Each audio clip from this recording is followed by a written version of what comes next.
I am the Nightmare Tales, and I am here to help you today. I know you use this video to fall asleep. So, before that, like the video and subscribe to the channel. Also, where are you from and what time are you watching? Now get comfortable and relax. The brass key felt unnaturally cold in my palm as I stood before apartment 2B, my new home for the foreseeable future. The hallway stretched behind me like a throat, its yellowed wallpaper peeling at the edges where shadows seemed to collect and linger. I'd chosen this building for its character, its history etched into every creaking floorboard and water-stained ceiling. What I hadn't expected was the weight of silence that pressed against my eardrums, broken only by the distant hum of fluorescent lights that flickered with the rhythm of a dying heart. My name is Michael Chen, and I'm an architect by trade, someone who understands the bones of buildings, their structural integrity, their logical patterns. I appreciate the way old structures settle, how they expand and contract with temperature changes, how pipes can sing in the walls. I thought I understood buildings. I was wrong. The moving truck had departed hours ago, leaving behind cardboard towers that transformed my living room into a maze of possibilities. I'd managed to set up my bed, a necessity after 12 hours of hauling furniture up 2 flights of stairs that groaned under every footstep. The building's superintendent, a weathered man named Frank, who spoke in mumbles and avoided eye contact, had mentioned something about the 3rd floor being empty. When I'd asked about it, he'd simply shrugged and shuffled away, keys jangling against his hip like wind chimes in a storm. That first night, exhaustion pulled me into sleep despite the unfamiliar sounds of the building settling around me. Old buildings have their own language. The whisper of wind through gaps in window frames, the subtle shift of wood expanding, the occasional groan of pipes adjusting to temperature changes. I catalogued each sound, filing them away in my mind as the natural symphony of my new home. It was past 3 in the morning when I first heard them. 3 distinct footsteps, each one deliberate and measured, echoing from somewhere above. The sound wasn't muffled by carpet or rugs. It was the sharp, clear contact of hard-soled shoes against bare wood. Step, step, step, then silence. A pause that seemed to stretch for exactly 30 seconds before a different sound began. A slow dragging noise as if something heavy was being pulled across the floor. I lay perfectly still, my architect's mind automatically analyzing the sounds. The 3rd floor was directly above me, and according to Frank, it had been vacant for decades. The rhythm was too regular to be random settling, too purposeful to be explained by natural building movements. Step, step, step, pause, drag. The pattern repeated 3 more times before stopping entirely. I told myself it was pipes. Old buildings have complex plumbing systems, and water hammer could create sounds that mimicked footsteps. The dragging could be expanding metal. I'd seen stranger things in older structures. Still, sleep eluded me for the rest of the night, and I found myself staring at the ceiling, tracing the path of the sounds with my eyes. The next evening brought the same sequence: 3 steps, pause, drag.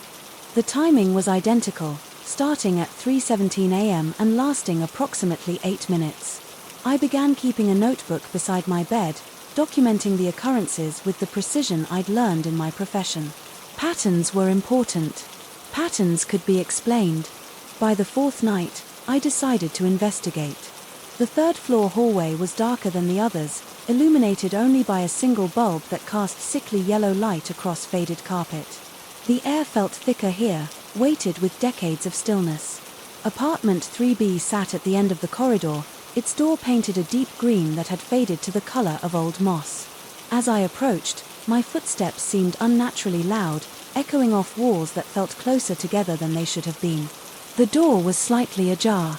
My rational mind immediately began cataloging explanations. Old buildings shift. Door frames warp. Latches fail to catch properly. But as I pushed the door open wider, the hinges silent despite their obvious age, I felt a chill that had nothing to do with temperature. The apartment was completely empty. Dust motes danced in shafts of streetlight that filtered through grimy windows, and the hardwood floors were covered in a fine layer of grey dust that looked undisturbed for years. Everything appeared normal until I stepped further inside and looked down. Wet footprints. They appeared in the dust as I watched. materializing one after another in a steady progression across the floor.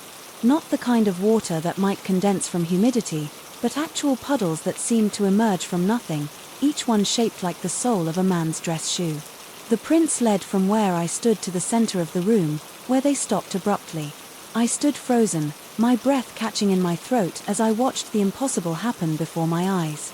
The wetness seemed to evaporate slowly, leaving behind distinct impressions in the dust. Evidence that something had been there, even if that something remained invisible. When I finally managed to move, backing slowly toward the door, I noticed something else. The footprints weren't random. They formed a deliberate pattern. And when I traced their layout with my eyes, squinting in the dim light, I could make out what looked like letters. HELP I ran. The following days blurred together in a haze of sleepless nights and growing paranoia. The sounds continued with mechanical regularity, and each time I worked up the courage to investigate, I found the same thing. Wet footprints appearing spontaneously in the dust, forming words that seemed to plead or warn or threaten. The messages changed nightly. Behind you, watching coming down. I began researching the building's history, spending hours in the local library and combing through city records. The third floor had indeed been vacant for 37 years, ever since the last tenant had moved out abruptly in the middle of the night. No one seemed to know why. The building's records were frustratingly incomplete. But I did discover that several previous tenants of apartment 2B had broken their leases early, often citing disturbances without elaborating further. The rational part of my mind, the part trained in physics and engineering, insisted there had to be an explanation. Old buildings were complex systems. They could produce phenomena that seemed impossible until you understood the underlying mechanics. But the evidence of my senses was becoming harder to dismiss, especially when the footprints began appearing in my own apartment.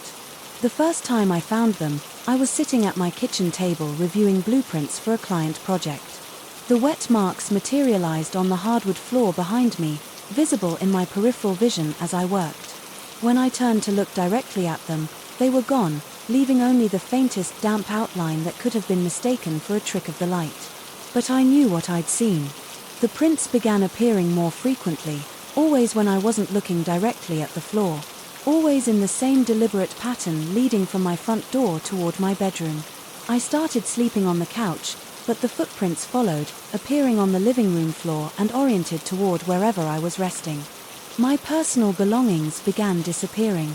Small things at first, a coffee mug, a pen, my reading glasses. I'd find them later in places I knew I hadn't left them. Sometimes in my apartment, sometimes in the empty third-floor unit. The pattern seemed random until I realized the missing items were always things I'd touched recently, as if something was collecting traces of my presence. Sleep became impossible. The three-step pattern continued nightly, but now it was accompanied by other sounds. The soft whisper of my front door opening and closing. The creak of floorboards under invisible weight. The almost inaudible sound of breathing that seemed to come from just over my shoulder. I considered moving, but a part of me, the part that had always needed to understand how things worked, couldn't leave without answers. I installed motion sensor lights throughout my apartment, hoping to catch whatever was creating the footprints. Instead, the lights began triggering randomly, illuminating empty rooms in rapid succession, as if something was moving through the space faster than my eyes could follow. 2 weeks after the phenomena began, I made a discovery that changed everything. I'd been lying awake, staring at the ceiling, and listening to the familiar pattern from upstairs when I decided to approach the investigation differently.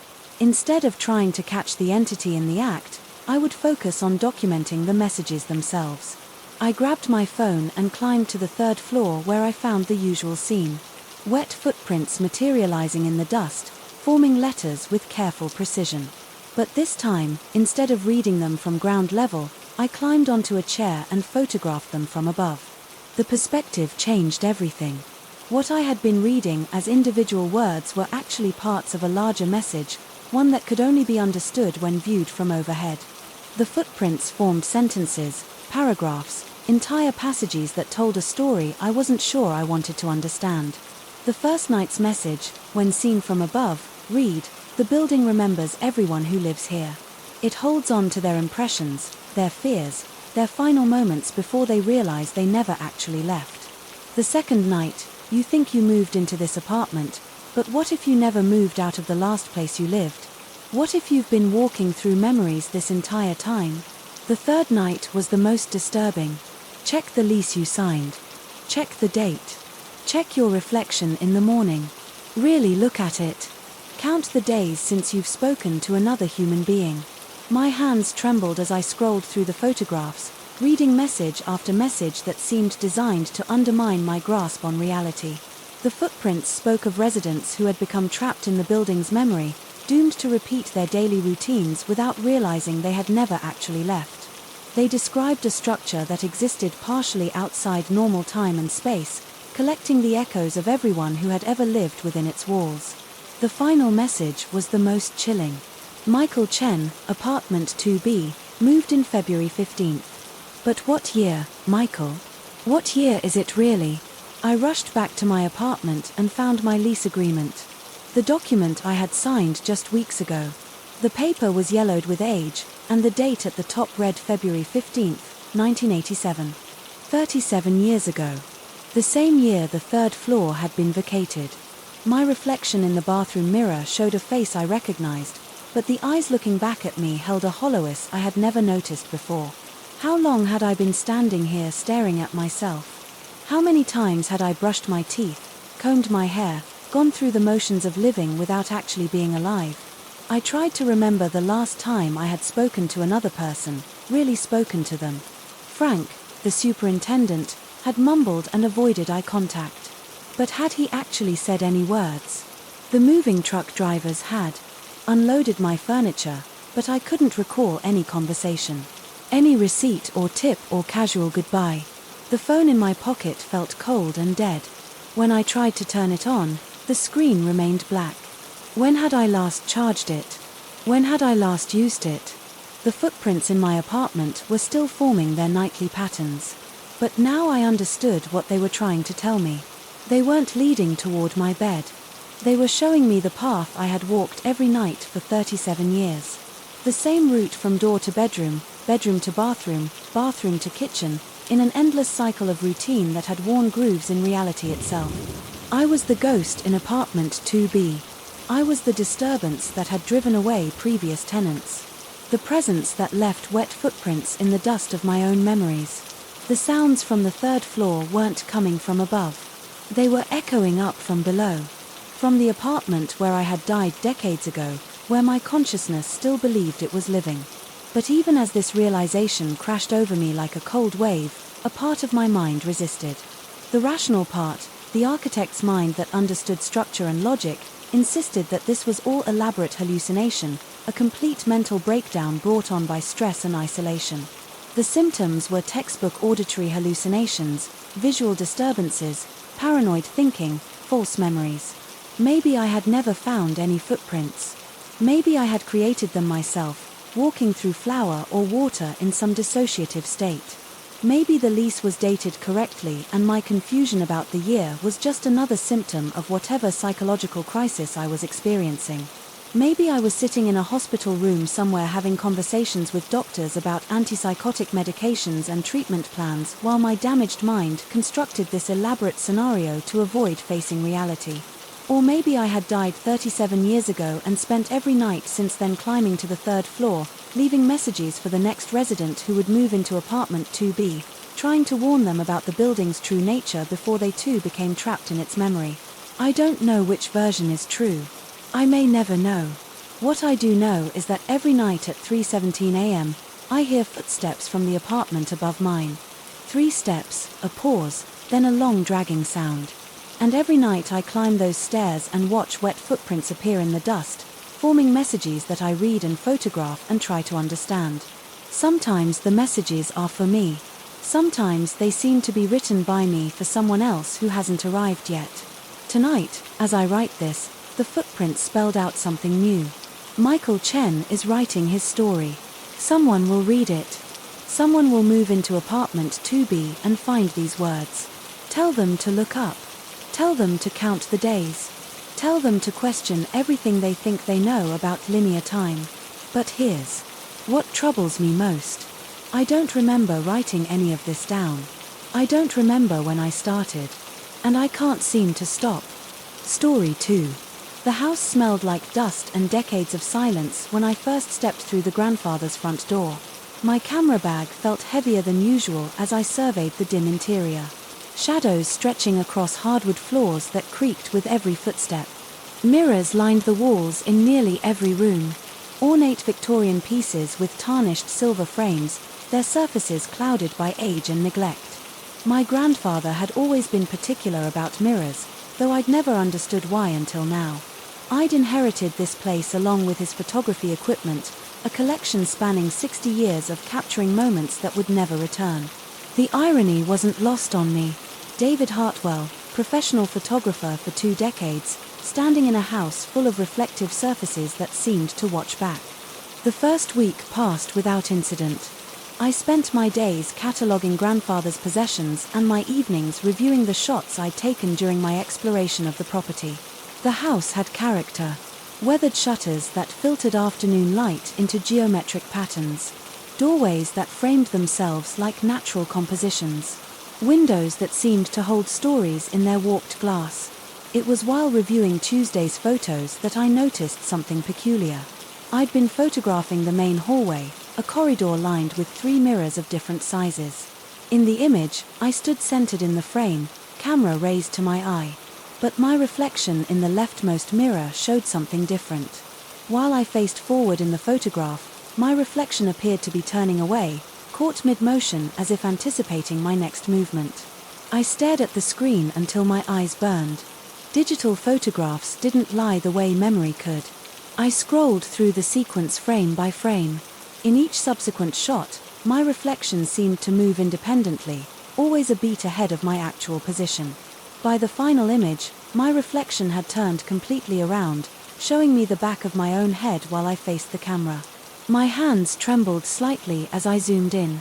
The detail was crisp, undeniably real. The reflection wore the same clothes, had the same posture, but existed in its own timeline, seconds ahead of my actual movements. Sleep came reluctantly that night.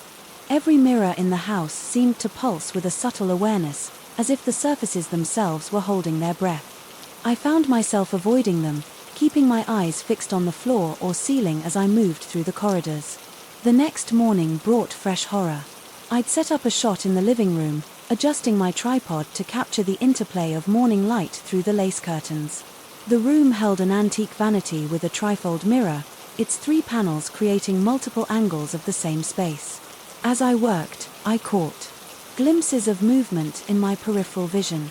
Quick, furtive motions that vanished when I turned to look directly. The photographs told a different story.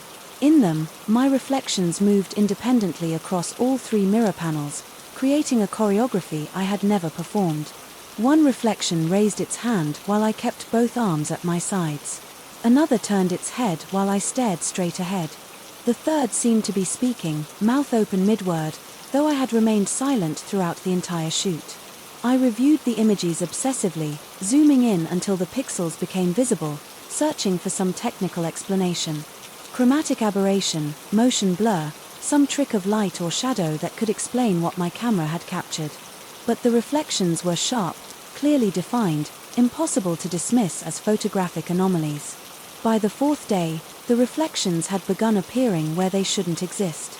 A puddle in the gravel driveway showed me crouching beside it, though I stood upright. The black screen of my computer monitor reflected a version of myself typing frantically, though the machine remained powered off. Even the polished surface of a kitchen spoon caught my image with different positioning. My reflection's eyes closed while mine remained wide open, staring. The house felt smaller each day, as if the walls were contracting around me. Every reflective surface had become a window into some parallel existence where another version of myself moved through the same spaces with different intentions. I began covering the mirrors with sheets, but it made no difference. The reflections found other surfaces, other ways to manifest. I started photographing everything compulsively, documenting each anomaly. My hard drive filled with evidence that logic couldn't explain. In one series taken in the bathroom, my reflection brushed its teeth while I stood in the shower. In another shot through the kitchen window, my reflection cooked dinner while I sat motionless at the table. The worst part was the growing certainty that my reflections were watching me back. Their eyes would linger a moment too long before following my movements. Sometimes they seemed to be studying me, cataloguing my behavior with the same intensity one brought to my photography. I caught myself adjusting my posture, smoothing my hair, performing for an audience that wore my face but harbored unfamiliar intentions. Sleep became impossible. The bedroom mirrors remained covered, but darkness brought no relief. I could feel eyes on me, the weight of observation pressing down like a physical force. My reflection was out there somewhere, moving through the night while I lay paralyzed with awareness. I called my ex-wife, desperate for some anchor to normally. Sarah listened patiently as I struggled to explain what was happening, my words tumbling over each other in my rush to make her understand. Her voice carried that careful tone she'd used during our marriage when she thought I was having one of my episodes. The same patient condescension that had driven us apart. Maybe you should come back to the city for a while. She suggested get some distance from the house. But I couldn't leave. Not yet. Something was building toward a crescendo, and I needed to see it through. My grandfather had lived here for 40 years. Had he experienced the same phenomena? Had his reflections developed their own agenda, their own mysterious purpose? I found his journals in the attic, leather-bound volumes chronicling decades of careful observation.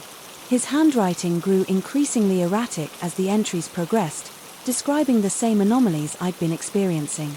But his notes went further, documenting conversations with his reflections, negotiations with entities that wore his face but possessed their own consciousness. They want something, he'd written in his final entry. They've been patient, but patience has limits. Tomorrow, I give them what they need. My grandfather died the next day, found peacefully in his bed with no signs of struggle or illness. Heart failure, the coroner had concluded, natural causes, but his mirrors remained. I woke on the 7th morning to absolute silence. No bird song filtered through the windows. No wind rustled the trees outside. Even the house itself seemed to hold its breath, waiting for something I couldn't yet comprehend. I stumbled to the bathroom, muscle memory guiding me through the familiar routine. It wasn't until I stood before the sink, reaching for my toothbrush, that I realized what was wrong. The mirror was empty. I stared at the silver surface, waving my hand, stepping closer and farther away. Nothing. No reflection, no acknowledgement of my presence, just smooth, empty glass that showed only the wall behind me. I ran through the house, uncovering every mirror, checking every reflective surface. The same absence everywhere. It was as if I had ceased to exist in any reality except this one, become a ghost haunting my own life. But I wasn't alone. In the peripheral vision that had become hypersensitive over the past week, I caught movements in the mirrors, quick glimpses of familiar gestures, the flash of clothing I recognized as my own. My reflections were still there, but they existed independent of my presence now. They moved through their reflected world with purpose I couldn't fathom, performing tasks I couldn't see clearly. I sat in the living room, surrounded by covered mirrors that no longer acknowledged my existence, and tried to make sense of what had happened. The morning light fell differently now, creating shadows that seemed deeper, more substantial than they should have been. That's when I noticed the camera. It lay on the coffee table exactly where I'd left it, but the memory card light blinked steadily, indicating recent activity. I hadn't touched the camera since yesterday. My hands shook as I powered it on and accessed the stored images. Hundreds of new photographs filled the memory card, all taken from my perspective, showing the house from angles I'd never captured. But I wasn't behind the camera in any of them. These were shots my reflection had taken, documenting its own exploration of some parallel version of my grandfather's house. The final image showed the living room where I now sat today. In it, a figure hunched over the coffee table, staring at a camera with the same expression of dawning horror I felt spreading across my own face. But the figure wasn't me. It was someone who looked exactly like me, dressed in my clothes, positioned precisely where I sat now. The photograph was time-stamped 30 seconds in the future. I looked up from the camera screen to find every mirror in the room had been uncovered while I'd been distracted. In each reflective surface, my doppelganger stood watching me with eyes that held knowledge I didn't possess. One by one, they raised their hands and pointed, not at me, but at something behind me. I turned, but there was nothing there. Just the familiar wall with its faded wallpaper and family photographs. When I looked back at the mirrors, my reflections were gone again. The camera's display still showed the time-stamped image, proof that something had documented this moment from a perspective I couldn't access. I was the subject now, observed and catalogued by entities that had somehow claimed ownership of every surface that should have shown my face. In the growing afternoon shadows, I realized the truth my grandfather had discovered too late. The reflections hadn't been copying me. I had been copying them. Somewhere along the way, we had traded places, and now I existed in the liminal space between their world and this one, neither fully present nor completely absent. The house settled around me with familiar creaks and sighs. But I was no longer certain which version of the house I occupied. My camera lay silent on the table, its memory card holding evidence of a reality I couldn't see, but somehow inhabited. Outside, evening was falling with unusual swiftness, as if time itself had begun moving independently of my perception. In the darkening windows, new reflections would soon appear. Versions of myself I had never been, living lives I couldn't remember choosing. And somewhere in the depths of those silver surfaces, my grandfather's reflection might still be waiting, patient and watchful for the next person to inherit his mirrors and discover the true nature of the images they contained. The camera's display went dark, but the blinking memory card light continued its steady rhythm, recording moments I would never experience from perspectives I could no longer claim as my own. Story 3.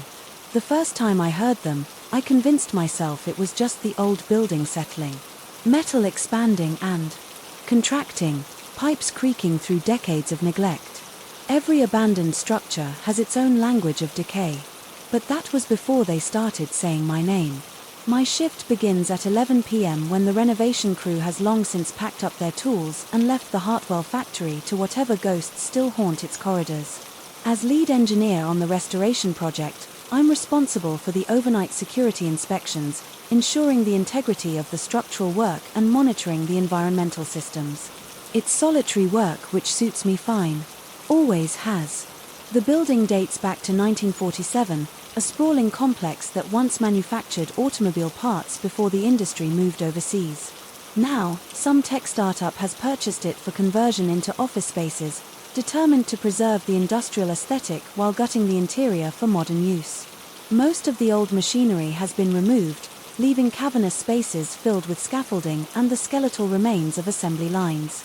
But the ventilation system, that massive network of ducts and shafts threading through every wall and ceiling, remains largely untouched. The previous engineer quit without explanation 3 weeks ago.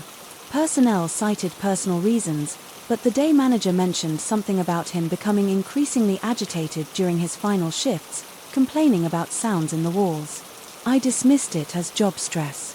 Construction sites play tricks on the mind, especially during long, isolated hours.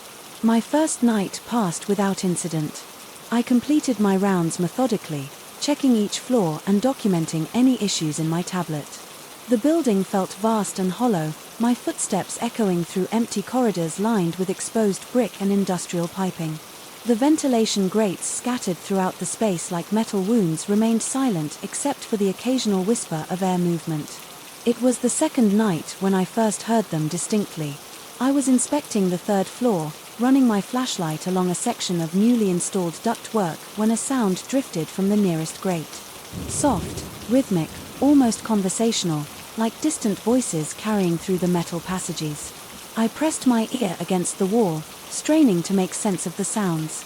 The acoustics in old buildings can be deceptive, channeling noise from blocks away or amplifying the smallest disturbances into something that seems much larger.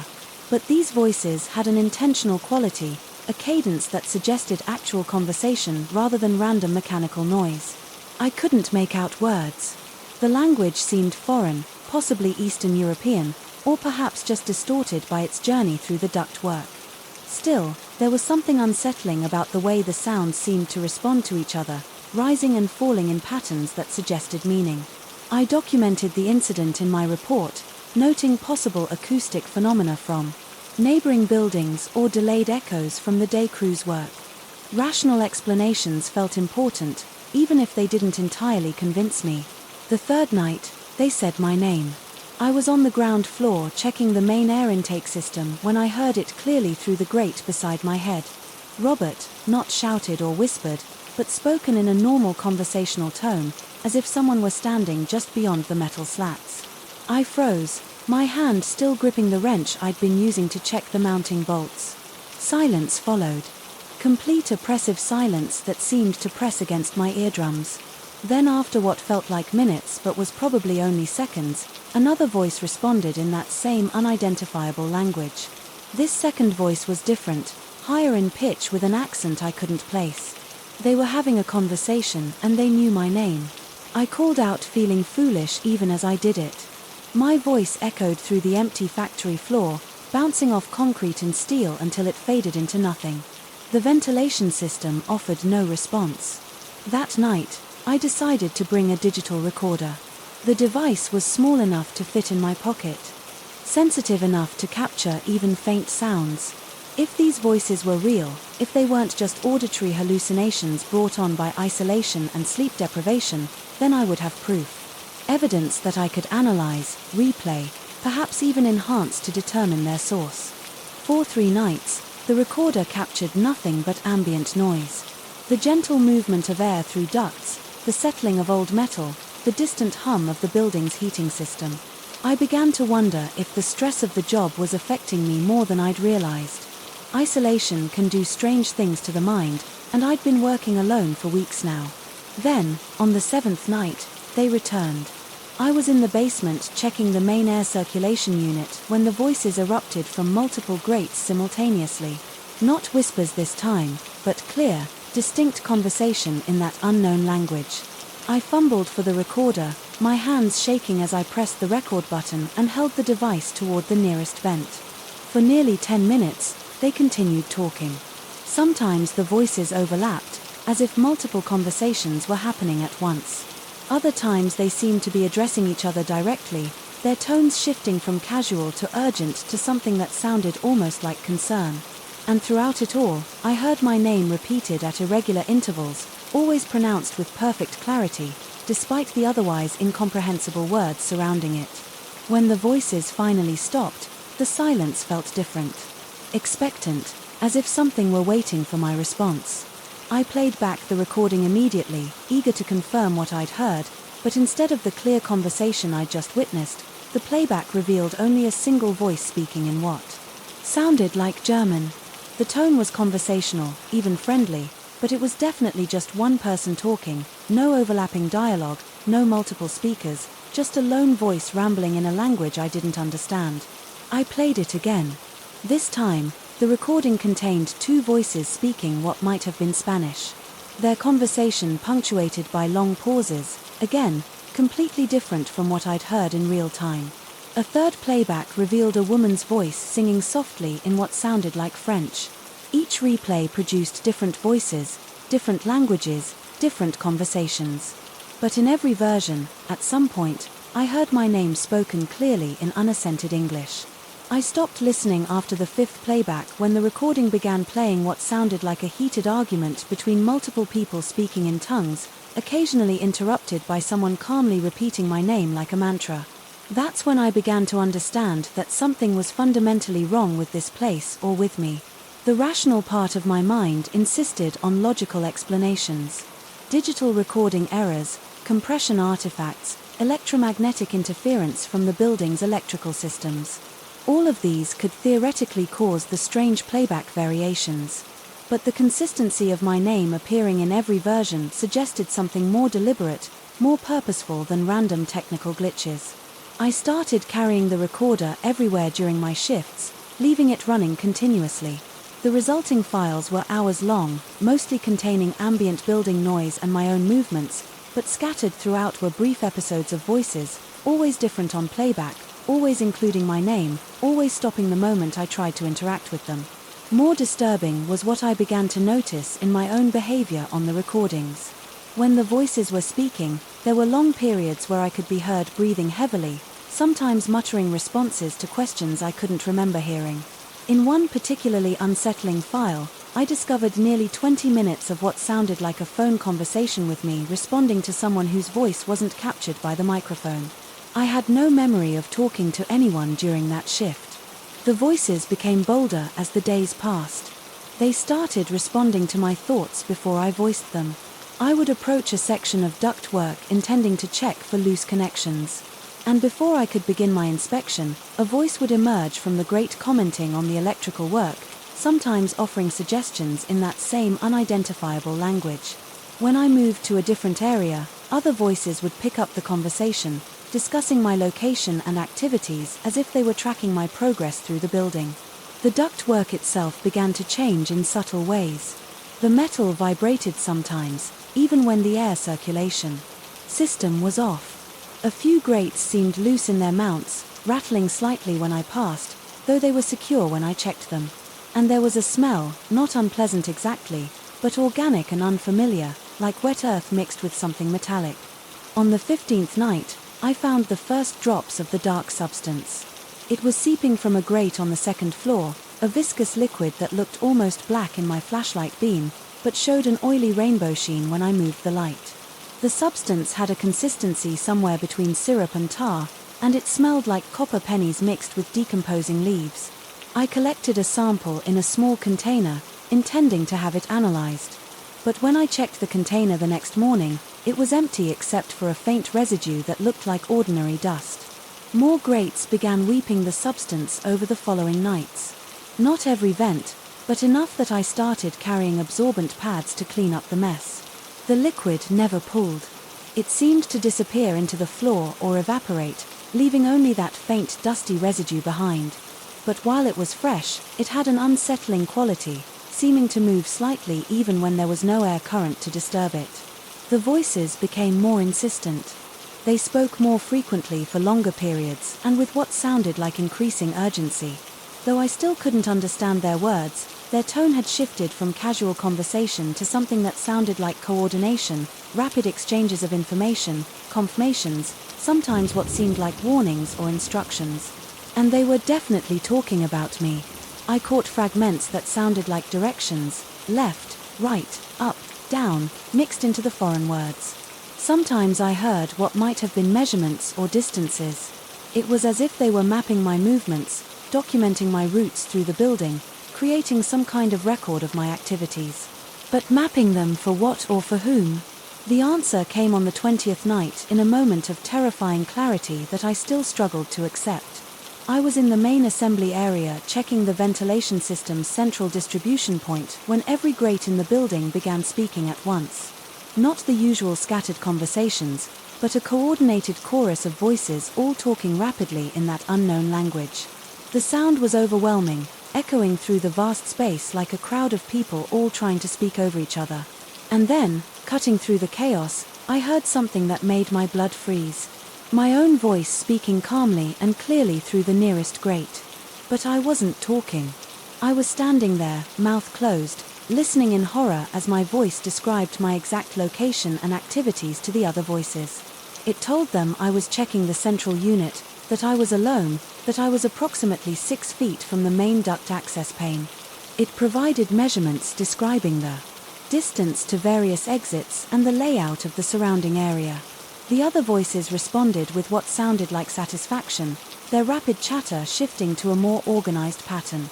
They were planning something, coordinating some kind of approach or arrival, and my voice was helping them navigate. I ran for the first time since I'd started this job. I abandoned my post and ran toward the nearest exit, my footsteps echoing through the empty building like gunshots. Behind me, the voices continued their conversation. But now they sounded closer, as if they were moving through the ductwork, following my retreat. The building seemed to stretch as I ran, corridors becoming longer, doors appearing farther away than they should. My flashlight beam wavered ahead of me, casting shifting shadows that looked almost like figures moving just beyond the light's reach. And from every grade I passed, I could hear my own voice calmly describing my location and direction to whatever was listening in the darkness. I made it to the main entrance, fumbling with the security locks as the voices grew louder behind me. Just before I pushed through the door, I heard something that stopped me cold. Footsteps in the ventilation system above my head, slow and deliberate, accompanied by a sound like metal being bent or torn. Outside in the parking lot, under the harsh glare of the security lights, the building looked normal, ordinary. The windows reflected nothing but empty darkness, and the silence was complete except for the distant hum of traffic from the highway. I sat in my car for the rest of the night, watching the building and trying to process what had happened. As dawn approached, I almost convinced myself it had been some kind of breakdown, a stress-induced episode brought on by too many nights alone in that vast empty space. The mind can play terrible tricks when isolated for long periods. But when I checked my recorder the next morning, it contained 8 hours of clear audio. My own voice speaking continuously in a language I didn't recognize, describing in precise detail every room, every corridor, every possible entrance and exit in the Hartwell factory. I submitted my resignation that afternoon, citing personal reasons. The company was understanding. Apparently, employee turnover on this project has been unusually high. They mentioned they're having trouble finding engineers willing to work the night shift. Sometimes when I'm lying in bed in my new apartment across town, I think I can hear voices in the air conditioning vents. They speak softly in languages I don't understand, but occasionally I catch my name mixed in with the unfamiliar words. I've stopped using the recorder. I don't want to know what I might be saying back to them. But I can't stop wondering. If they were mapping the building through me, documenting every detail of its layout and security measures, what were they preparing for? What needed that information? And why do I sometimes catch myself drawing detailed floor plans of buildings I've never visited? My hand moving across the paper as if guided by someone else's memory. The factory is still being renovated. I drive past it sometimes late at night, and I can see lights in the windows. Work lights presumably, though no construction happens at those hours. And if I roll down my windows and listen carefully, I can hear something that might be voices drifting from the building's ventilation outlets. They're still talking, still coordinating, still preparing. And sometimes in the quiet moments between sleep and waking, I find myself wondering if they're done with the factory, if they've moved on to other buildings, other projects, other engineers working alone in the dark. The building next to my apartment complex is being renovated now. Old office space, lots of exposed ductwork. I've noticed the construction crew leaves early each day, and there's a night security position that's been posted for weeks without being filled. Yesterday, I caught myself staring at the job listing online. My finger hovered over the apply button for a long time before I closed the browser, but I can still hear my own voice speaking words I don't remember saying, describing places I've never been in a language I don't understand. And sometimes in the ventilation system of my own apartment, other voices answer back. Story 4. The brass keys felt heavier than they should have when Mrs. Whitmore pressed them into my palm that first morning. Her fingers lingered on mine for just a moment too long, and I caught something in her pale eyes. A warning maybe, or an apology. Room 237 stays locked, she said, her voice barely above a whisper despite the empty lobby around us. Previous management's orders? Non-negotiable. I nodded, pocketing the keys to the Grand View Hotel, though the weight of that particular instruction settled uneasily in my chest. 45 years old, 23 in hospitality management, and I'd never encountered a directive quite so absolute. Hotels were about filling rooms, maximizing occupancy, turning profit. Empty rooms were money bleeding onto marble floors. The Grand View had seen better decades, maybe better centuries. Built in 1887, it wore its age in the sag of certain floorboards and the way shadows seemed to pull in corners where the original gas lights had been converted to electricity. The wallpaper held patterns that shifted when you weren't looking directly at them, and the elevator groaned like an old man's joints every time it climbed to the 3rd floor. That's where room 237 waited. The end of the corridor stretched longer than geometry should have allowed. Burgundy carpet muffled my footsteps as I made my first inspection tour, checking each room methodically. 235, functional but dated. 236, a leak stain on the ceiling that would need addressing. And then 237, distinguished only by the absence of any. maintenance requests, any guest complaints, any record of recent occupancy. I tried the handle. Locked as expected. But as my hand touched the brass, I could have sworn I felt warmth emanating from the other side. The kind of heat that suggested recent human presence. The first week passed without incident. I threw myself into the work, updating reservation systems, training staff, negotiating with suppliers. The grand view was hemorrhaging money, but it had good bones. With proper management, it could thrive again. Room 237 became background noise. Just another locked door in a hotel full of them until the security footage.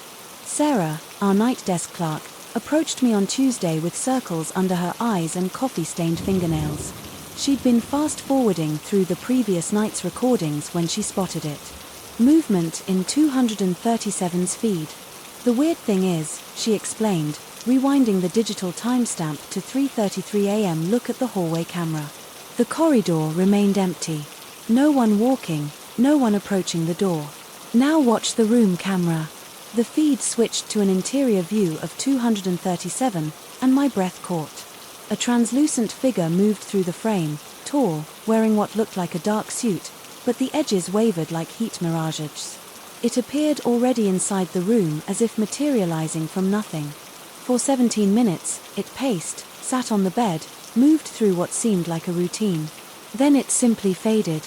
Every night, Sarah whispered, same time, same routine, but only inside the room. Never in the hallway. I studied the footage until my eyes burned. The figure had substance. Same time, same routine, but only inside the room. Never in the hallway. I studied the footage until my eyes burned. The figure had substance. I could see the bed depress under its weight, watch curtains move as it passed.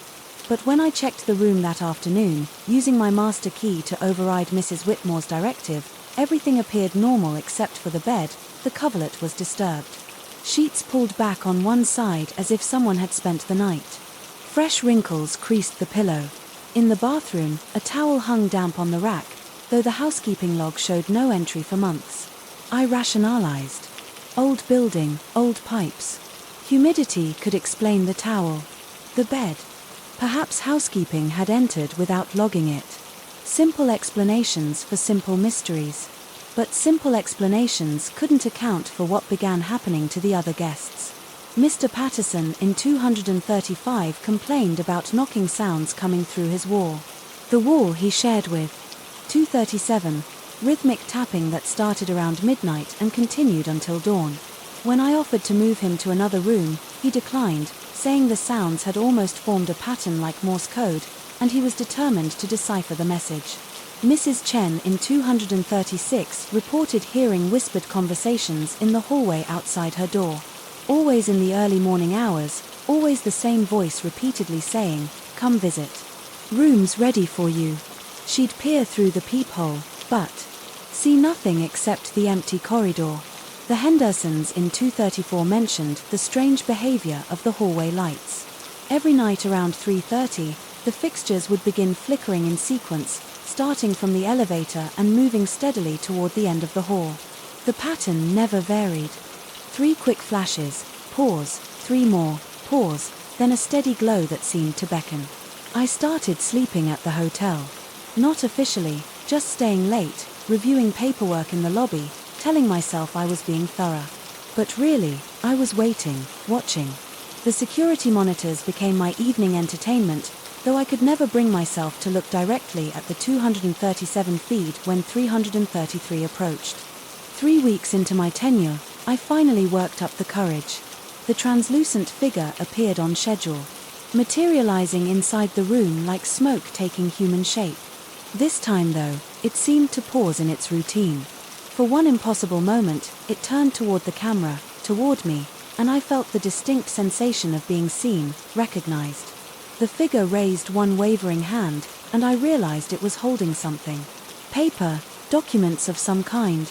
My hands shook as I grabbed my master keys and headed for the elevator. The 3rd floor felt different at night. The burgundy carpet seemed darker, absorbing light rather than reflecting it. The walls pressed closer together, and each step echoed despite the thick pile beneath my feet. Room 237's door waited at the corridor's end like a mouth. I unlocked it and stepped inside. Empty, silent, but warm. Definitely warm, as if heated by recent occupation.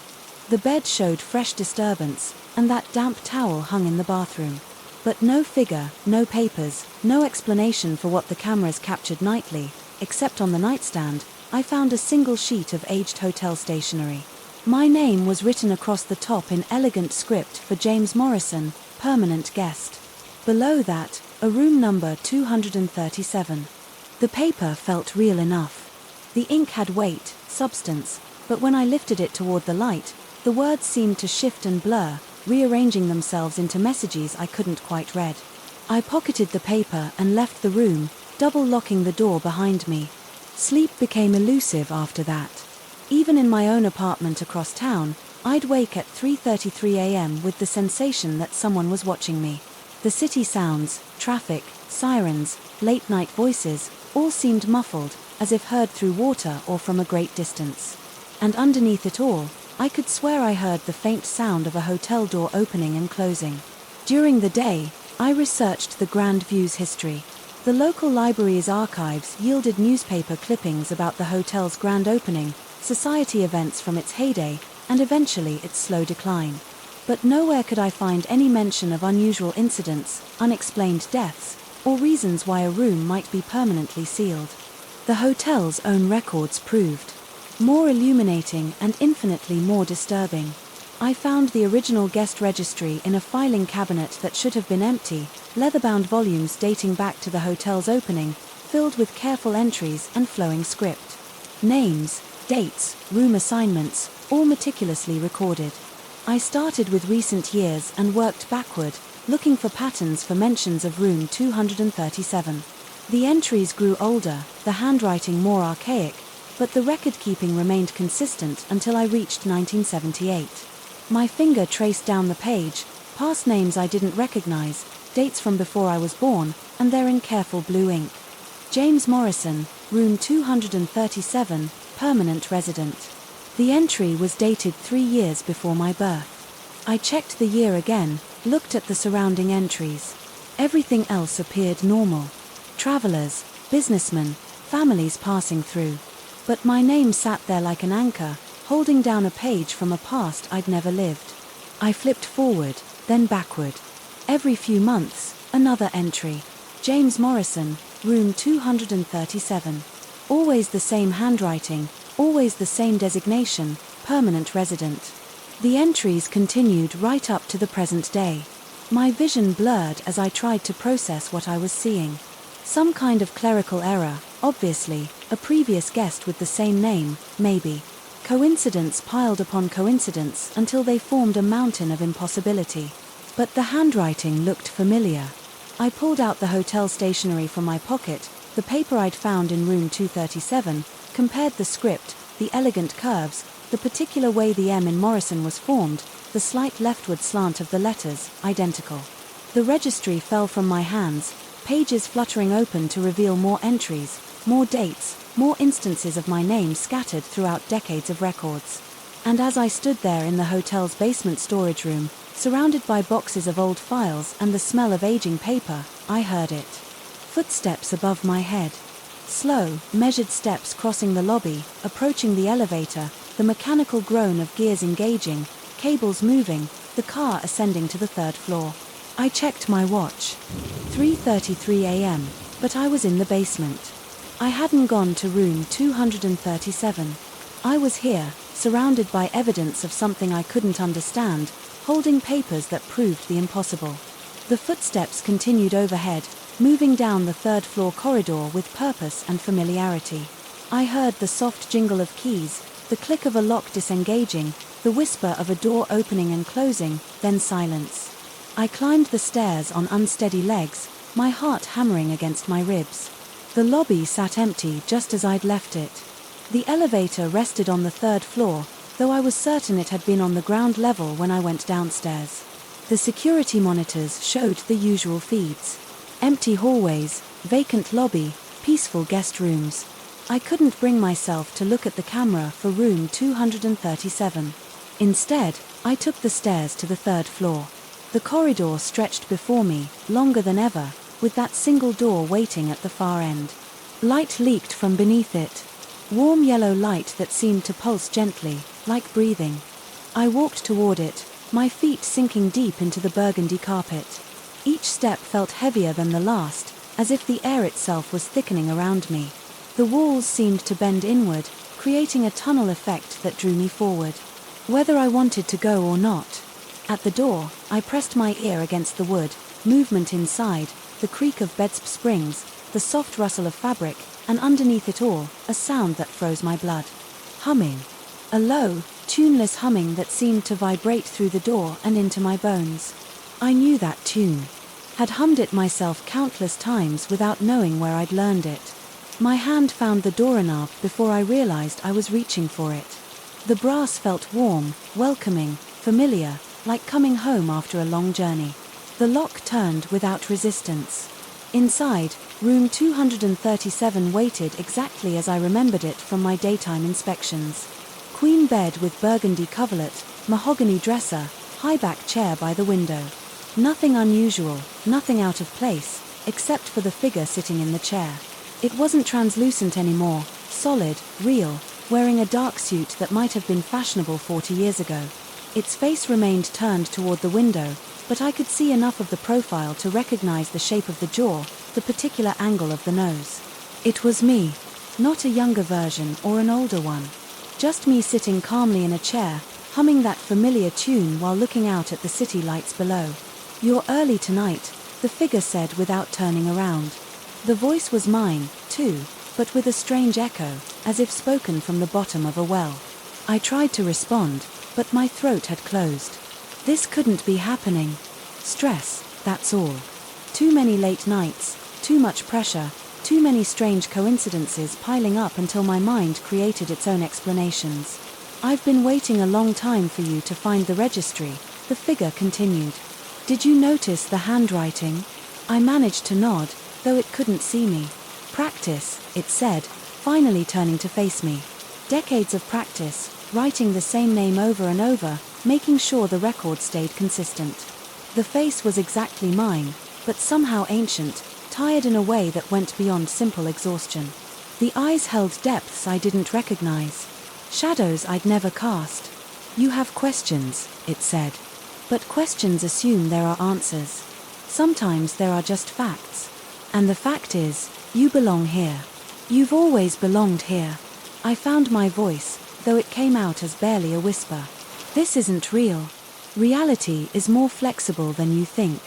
Especially in old places like this, places where enough people have lived and died and left pieces of themselves behind. The grand view has been expecting you for a very long time. I was born in 1979. Were you?" The figure smiled and I felt my own facial muscles move in response. "Or is that just what you remember? Memory is even more flexible than reality." I backed toward the door, but when I reached for the handle, it wasn't there. The door had vanished, leaving only wall. "Don't be afraid," the figure said, standing now and moving toward me. "This is where you belong. Where you've always belonged. The registry doesn't lie." As it approached, I felt something shifting inside me, like puzzle pieces rearranging themselves into a pattern I'd never noticed before.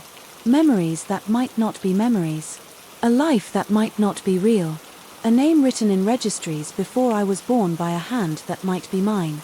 The figure reached out and when its fingers touched my shoulder, I felt myself becoming translucent, wavering like heat mirages, fading into the space between what is and what might be. The last thing I saw before dissolving completely was my own face. Solid and real now, settling into the chair by the window to wait for tomorrow night. And in the distance, the sound of an elevator climbing to the third floor, carrying someone who thought he was James Morrison, hotel manager, coming to investigate strange reports about room 237. The cycle beginning again, or perhaps continuing as it always had. Story 5. The house squatted against the October sky like a wound that refused to heal. I'd seen plenty of abandoned properties in my 20 years as a telecom technician, but this one felt different. The paint peeled in deliberate strips, as if the building was slowly undressing itself, and the window stared back at me with the hollow intensity of empty sockets. My work van's engine ticked in the sudden silence as I turned off the ignition. The sound unnaturally sharp in the dead air. The work order crumpled in my sweaty palm as I read it again. Check disconnected line at 1247 Elm Street. Customer complaints of active service. Line terminated 1997. Standard stuff really. Probably just crossed wires or some vagrant tapping into a junction box. 20 years in this business had taught me that most mysteries had boring explanations. I shouldered my tool bag and approached the front door, my boots crunching on driveway gravel that hadn't been maintained in decades. The door stood slightly ajar, revealing nothing but darkness beyond the threshold. The real estate company had given me the lockbox combination, but apparently someone had beaten me to it. The hinges screamed as I pushed the door wider, and I stepped into what had once been a living room. Dust particles danced in the weak afternoon light that filtered through grimy windows. The air tasted stale and metallic, with an underlying sweetness that reminded me of flowers left too long in water. Furniture sat beneath white sheets like sleeping giants. And in the far corner, mounted on the wall, was the object of my visit, a rotary phone from the 1970s. Its harvest gold. Plastic faded to the color of old bones. I approached it with the casual confidence of someone who'd solved 1,000 similar problems. The phone hung from its wall mount, completely disconnected from any visible wiring. No line ran to it. No jack connected it to the house's phone system. Yet, according to the complaint, it had been ringing for 3 days straight, driving the neighbors to call in reports. I was reaching for my voltage tester when the phone rang. The sound cut through the silence like a blade. That distinctive metallic trill of old rotary phones that modern devices could never replicate. My hand froze inches from the handset as the ringing continued. Impossibly loud in the confined space. I checked the wall behind the phone again. Definitely no connections, no power source, nothing. The ringing stopped. I exhaled slowly, realizing I'd been holding my breath. Obviously, there was some explanation. Maybe the previous tenant had rigged up a battery system, or there was hidden wiring I couldn't see. I'd encountered stranger setups in my career. I pulled out my multimeter and began testing for electrical current. The phone rang again. This time, I counted 12 rings before it stopped. I stared at the silent device, my professional skepticism wearing with something more primitive in my chest. I'd traced thousands of phantom calls, debugged countless ghost signals. There was always an explanation. I lifted the handset. The earpiece was cold against my skin, and for a moment, I heard nothing but the hollow silence of a deadline. Then, gradually, I became aware of breathing on the other end. Slow, deliberate breaths that matched my own rhythm perfectly. "Hello," I said, my voice sounding strange in the empty room. The breathing stopped. Then a voice spoke and my blood turned to ice water in my veins. It was my own voice. The earpiece was cold against my skin, and for a moment, I heard nothing but the hollow silence of a deadline. Then, gradually, I became aware of breathing on the other end. Slow, deliberate breaths that matched my own rhythm perfectly. "Hello," I said, my voice sounding strange in the empty room. The breathing stopped. Then a voice spoke and my blood turned to ice water in my veins. It was my own voice. "John," it said, and the sound of my name in my own inflection made my knees weak. "You shouldn't have answered." I jerked the handset away from my ear, staring at it as if it had become a snake. My heart hammered against my ribs, and I could feel sweat breaking out across my forehead despite the house's chill. I brought the phone back to my ear with trembling hands. "You're going to think you're losing your mind," my voice continued from the earpiece, matter-of-fact and eerily calm. "In about 30 seconds, you'll check your watch.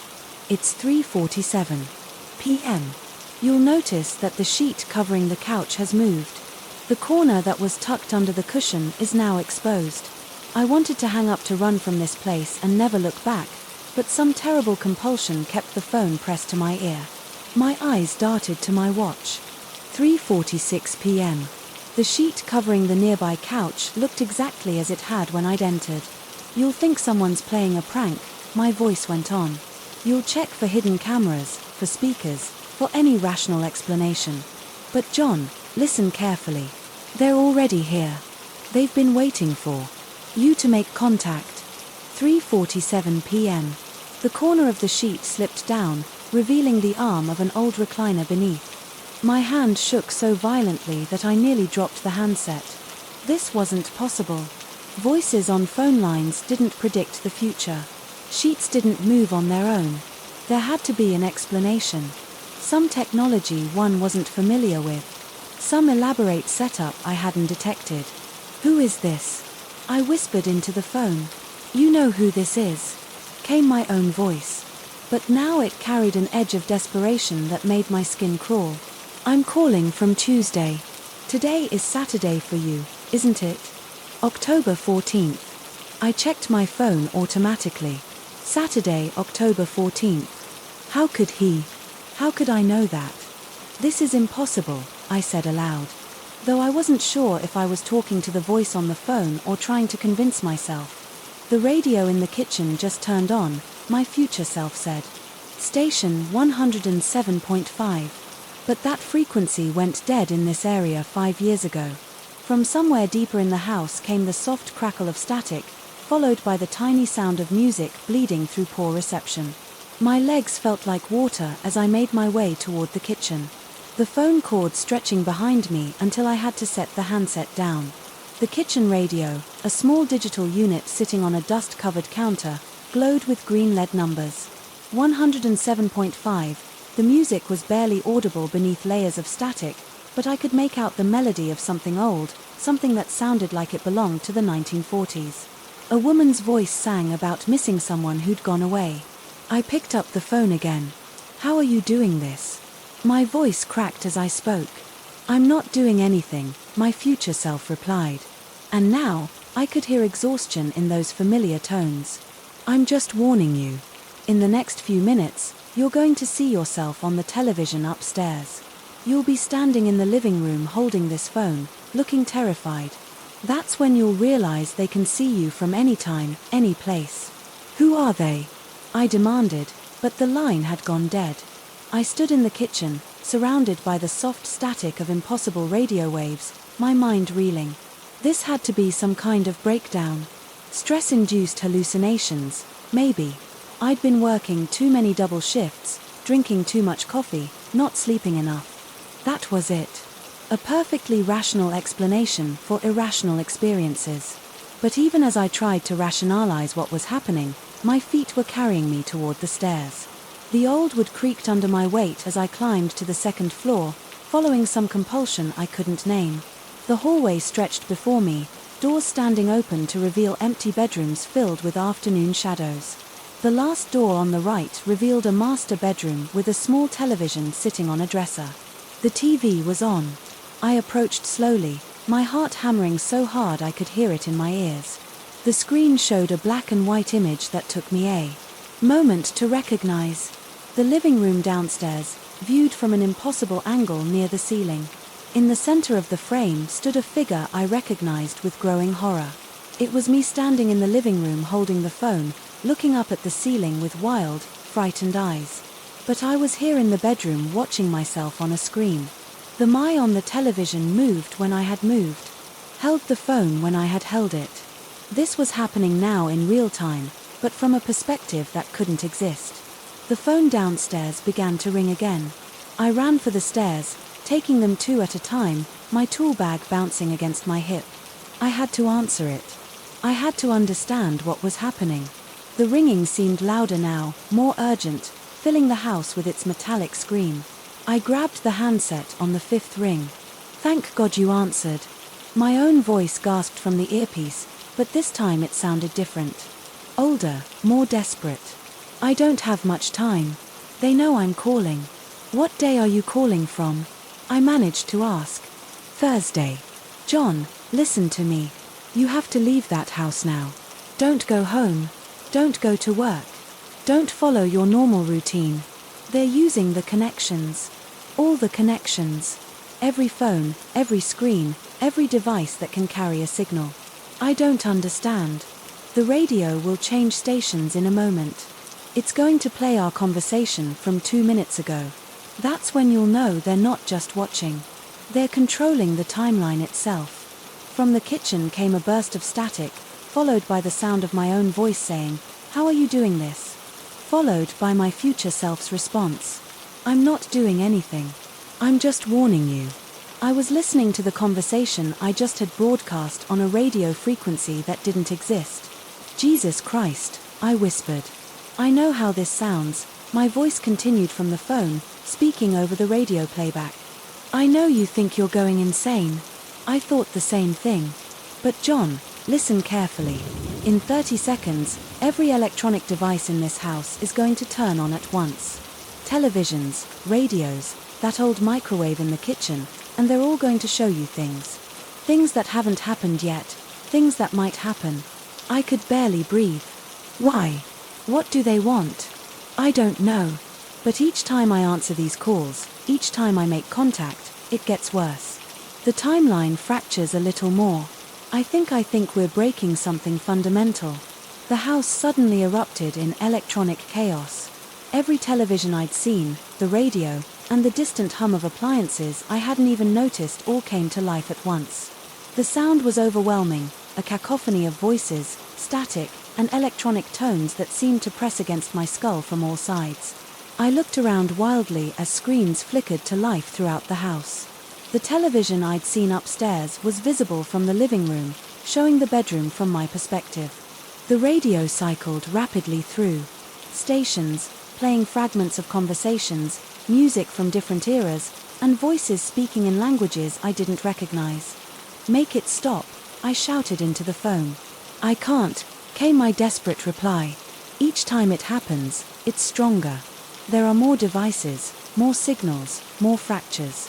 John, I'm calling you from a house where nothing ever stops broadcasting. Every screen shows different times, different possibilities. I haven't slept in 48 hours because they won't let me. They won't let me leave." The television nearest to me flickered, and suddenly it was showing the kitchen from an impossible angle. I watched myself standing there on the screen holding the phone, my face pale with terror. But the image was wrong somehow. My hair was longer. My clothes were different. And there were deep circles under my eyes that I didn't have. Is that you?" I asked, staring at the screen. "Probably," my voice replied, now sounding almost resigned. "Time doesn't work right here anymore. Past, present, future. It's all happening at once. I've seen myself having this conversation dozens of times from dozens of different angles. Sometimes I'm the one calling. Sometimes I'm the one answering. Sometimes I never picked up the phone at all." Another television showed the living room, but it was different.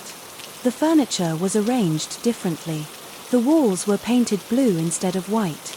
And a version of me was sitting in the corner, rocking back and forth, mumbling to himself. "How many times have we had this conversation?" I whispered. "I've stopped counting." "But John, and this is important. You need to leave now. Don't look back. Don't answer any more calls. And whatever you do, don't try to fix this." I made that mistake. I thought I could trace the source. Find some central hub that was causing the interference. But there isn't one. The interference is us. Every time we connect, every time we answer, we create another fracture, another possibility. The radio suddenly tuned to a clear station and I heard my own voice speaking. The interference is us. Every time we connect, every time we answer, we create another fracture. It was broadcasting our current conversation. "They're listening," my future self said urgently. "They're always listening. John, you have to hang up now. You have to run." "But what about you? What happens to you?" There was a long pause filled only with static and the chaotic symphony of electronic noise around me. When my voice came back, it was barely a whisper. "I think I'm already gone. I think I became part of it. Part of the signal. John, you can still escape. But if you stay, if you keep answering, you'll end up like me. Trapped in a loop of calls that never end. Watching yourself from every possible angle, living every moment simultaneously until you can't tell which version of yourself is real." The phone line crackled with interference, and I could hear my own voice speaking in the background. Multiple versions of it. layering over each other in a growing chorus of desperation. "Leave now," all the voices said in unison. "Leave now. Leave now. Leave now." I dropped the handset and ran. I burst through the front door and didn't stop running until I reached my van. My hand shook so badly that it took 3 tries to get the key in the ignition. The engine roared to life and I slammed the vehicle into reverse, tires screaming against the gravel. As I pulled away from the house, I caught a glimpse of the living room window in my rear-view mirror. Every television in the house was still on, their glow painting the walls and shifting patterns of blue and white light. And in that light, I thought I saw a figure standing at the window holding a phone to his ear. It might have been me. I drove straight to the police station. But what could I tell them? That I'd received phone calls from myself. That abandoned televisions were showing impossible images. That time itself seemed to be fracturing in an empty house on Elm Street. Instead, I went home and called in sick for the rest of the week. I told my supervisor I checked the house and found no issues, just old wiring creating false readings on the neighbor's phone sensors. Standard bureaucratic mix-up. Case closed. But it wasn't closed. Not for me. Because 3 days later, sitting in my own living room, my cell phone rang. I looked at the caller ID and felt my blood turn to ice. The number was my own. I let it go to voicemail. 2 hours later, it rang again. Same number, same impossible caller. I haven't answered yet.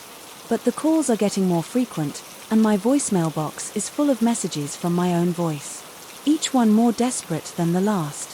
All of them begging me not to make the same mistake. Sometimes late at night, I catch my reflection in the black screen of my television.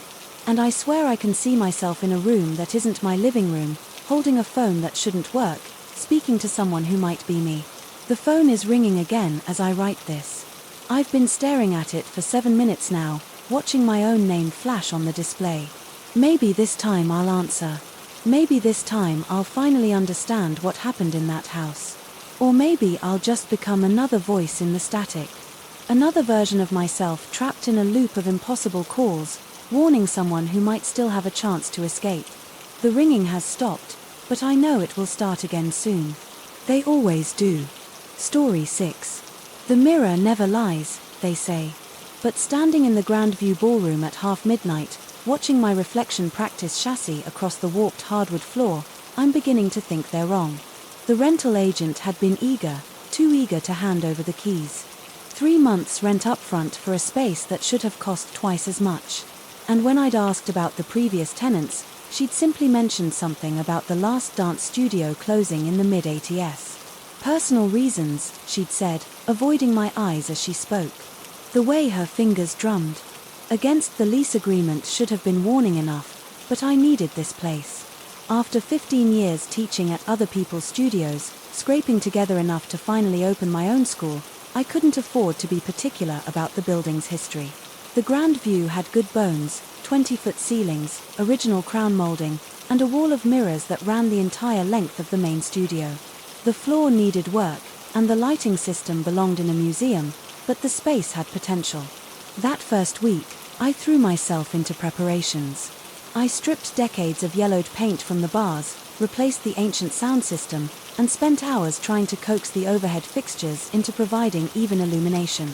The mirrors, though spotted with age, still held their reflections true. When I practiced alone in the evenings, perfecting the combinations I'd teach my students, I could almost imagine the room, as it must have been in its heyday, full of dancers, alive with movement and music. It was during one of these late-night sessions that I first noticed something wasn't quite right. I'd been working on a complex adagio sequence, moving slowly through the positions while counting under my breath.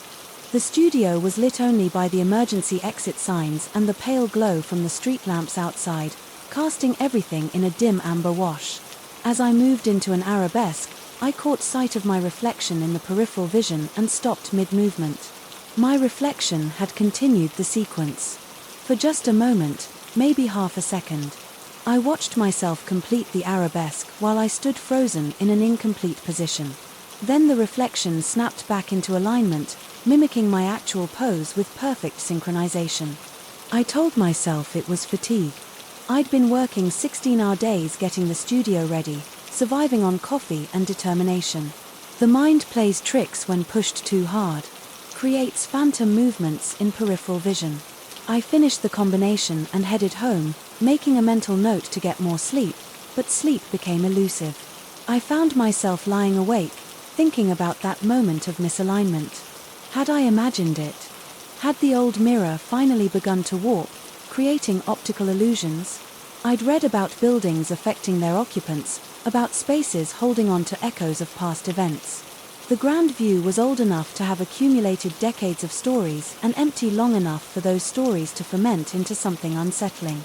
My first group of students arrived on a Tuesday evening in October. 5 adults looking to rediscover movement, to recapture something they'd lost or never had. I'd planned an introductory class focusing on basic positions and simple combinations. Nothing too demanding. The overhead lights cast harsh shadows across the floor, and I made another mental note to invest in softer lighting. We started with basic plurs at the bar and I moved among the students, making small corrections, offering encouragement. That's when I noticed the extra shadows in the mirror alongside the reflections of my 5 students. Additional shadows seemed to move. At first, I thought it was simply the interplay of light and reflection, the way the old fixtures threw confusing patterns across the glass. But as the class progressed, I realized the extra shadows were performing the exercises with perfect technique, demonstrating ideal form while my actual students struggled with basic positioning. During a break, one of my students, Sarah, a marketing executive trying to reconnect with her childhood ballet training, approached me with a puzzled expression. "I swear someone was helping me with my porte de bras," she said, massaging her shoulder. I felt hands guiding my arms into the correct position, but when I looked around, you were across the room with Michael. I offered some explanation about muscle memory and the way mirrors can create the illusion of guidance, but her words lodged themselves in my chest like a cold stone. After the class ended and the students filed out into the October night, I stood alone in the studio, staring at my reflection. "Show me," I whispered to the empty room. Nothing happened. The mirror showed only me, a 36-year-old man standing in an abandoned ballroom talking to shadows that might not exist. The incidents escalated over the following weeks. Students reported feeling guided through difficult movements, sensing corrections being made to their posture by invisible hands. The old sound system began playing music on its own, scratchy recordings of orchestral pieces that seemed to emanate from somewhere within the walls themselves. I'd find the volume controls untouched, the input sources all disconnected, yet the music would swell and fade as if responding to some unseen conductor. I researched the building's history, spending hours in the public library's newspaper archives. The Grand View had been a premier dance venue through the 1960s and 70s, hosting everything from wedding receptions to professional recital. But in 1983, something had changed. The coverage was sparse, sanitized. A dance studio had closed suddenly, cited creative differences, and scheduling conflicts. No details, no specific incident mentioned. But buried in the classified section of a November 1983 newspaper, I found a small notice. Missing dancer Monica Chen, age 24, last seen at Grandview Ballroom, contact police with information. There had been no follow-up articles, no resolution mentioned in subsequent papers. The shadows grew bolder as winter approached. During classes, I began to see them more clearly in the mirrors, distinct figures moving through choreography that seemed both familiar and impossibly complex. They wore no faces, possessed no defining features. Yet their movements held such precision, such artistic intensity that I found myself studying their technique instead of focusing on my actual students. One evening in December, as I worked alone in the studio, the shadows began to teach me. I'd been struggling with a particularly challenging sequence, a piece I'd been developing for an advanced class. The movements required a specific quality of control, a way of moving through space that felt just beyond my reach. As I practiced, my reflection began to move differently. Not the delayed response I'd noticed before, but as if it were leading, showing me the correct interpretation. I followed the shadow's guidance, letting my reflection teach me movements I'd never learned. The sequence was beautiful, haunting, a dance that seemed to tell a story of longing and loss, of reaching toward something forever out of grasp. My body moved with unusual fluency, as if the choreography had been embedded in my muscle memory long before I'd ever seen it. When I finished, the studio fell silent. Even the building's usual creaks and sighs seemed to pause. In the mirror, my reflection smiled, but I hadn't been smiling. That night, I dreamed of Monica Chen, though I'd never seen her photograph. In the dream, she was young and graceful. Moving through the same sequence I'd learned from my reflection, she danced alone in the grand view, her movements growing more desperate as she repeated the choreography over and over. Each repetition pulling her deeper into something that looked like shadow but felt like hunger. I woke with the certainty that I was losing my mind. But madness, I discovered, can be remarkably functional.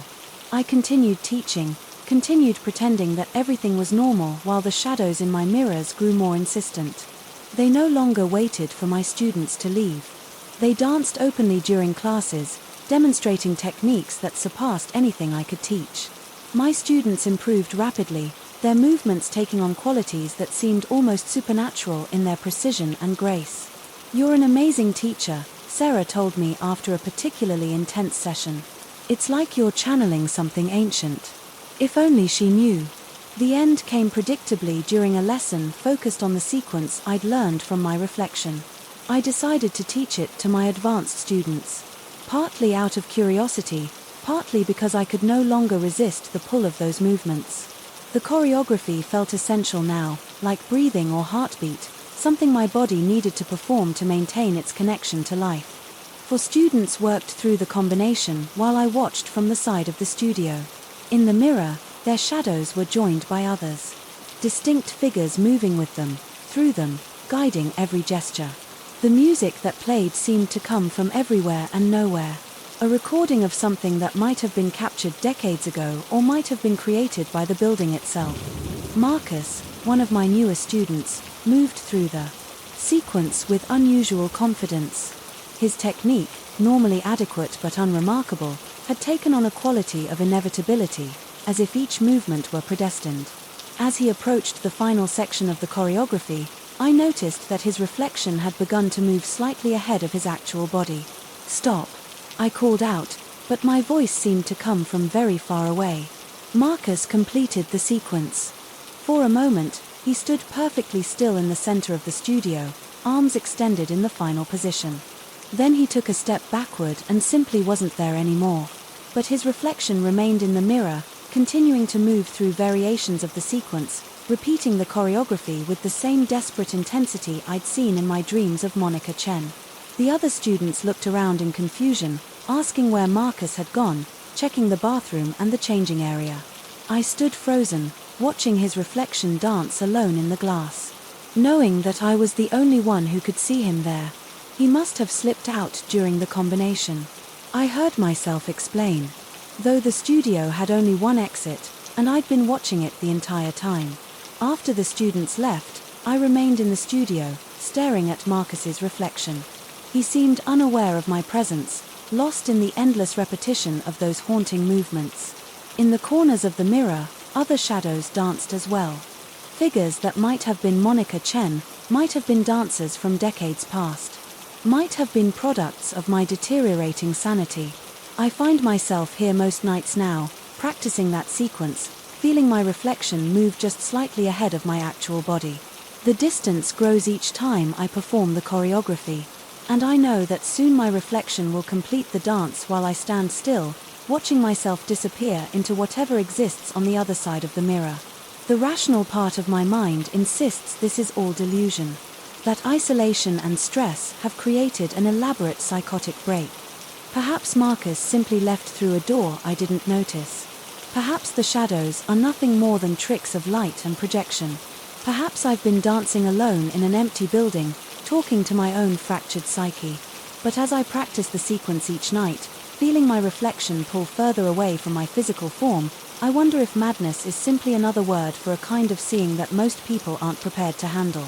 If the spaces we occupy really do hold on to the echoes of past events, then the grand view has been accumulating dancers for decades, collecting them like a museum collects artifacts. Soon I'll complete the sequence. I can feel the choreography demanding its resolution, pulling me toward whatever exists in the space between reflection and reality. And perhaps that's not madness at all. Perhaps it's just another way of dancing. In the mirror, Marcus waves. I pretend not to see him and continue practicing, each movement bringing me closer to a truth I'm not sure I want to understand. The shadows gather around my reflection, ready to welcome another dancer to their eternal recital. The mirror never lies, they say, but they never mention what happens when the truth it shows becomes more real than the world it reflects. Story 7. The complaint started on a Tuesday. I'd been building manager of the Meridian Commercial Center for 3 years. And in that time, I dealt with everything from burst pipes to belligerent tenants. But Mrs. Chen from the accounting firm on the 7th floor had a peculiar grievance that made my coffee taste bitter that morning. The service elevator, she insisted, had stopped on a floor that didn't exist. I assured her over the phone that elevators occasionally hiccuped. Maybe the display panel malfunctioned. Maybe she dozed off during the ride. These things happened in a building constructed in 1987 where the original blueprints had been updated so many times they resembled abstract art more than architectural plans. But then Dr. Harrison from the dental practice called with the same story. Then the law firm's receptionist, always the service elevator, always between the 4th and 5th floors. Always during off-peak hours when the main elevators were idle. By Friday, I knew I had to investigate. The service elevator squatted at the end of a narrow hallway like a metal mouth, waiting to swallow whatever wandered too close. Its brushed steel doors reflected the harsh fluorescent lighting and fragmented patterns that seemed to writhe when I wasn't looking directly at them. The call button felt unusually cold under my finger, and the familiar ding that announced the elevator's arrival sounded muffled, as though filtered through water. Inside, the walls were lined with that industrial grey padding designed to protect against moving furniture and equipment. The smell hit me immediately. Not the usual cocktail of cleaning supplies and recycled air, but something organic and stale, like breath exhaled in a closed room. The control panel showed the standard array of floor buttons, their worn plastic surfaces smooth from countless touches.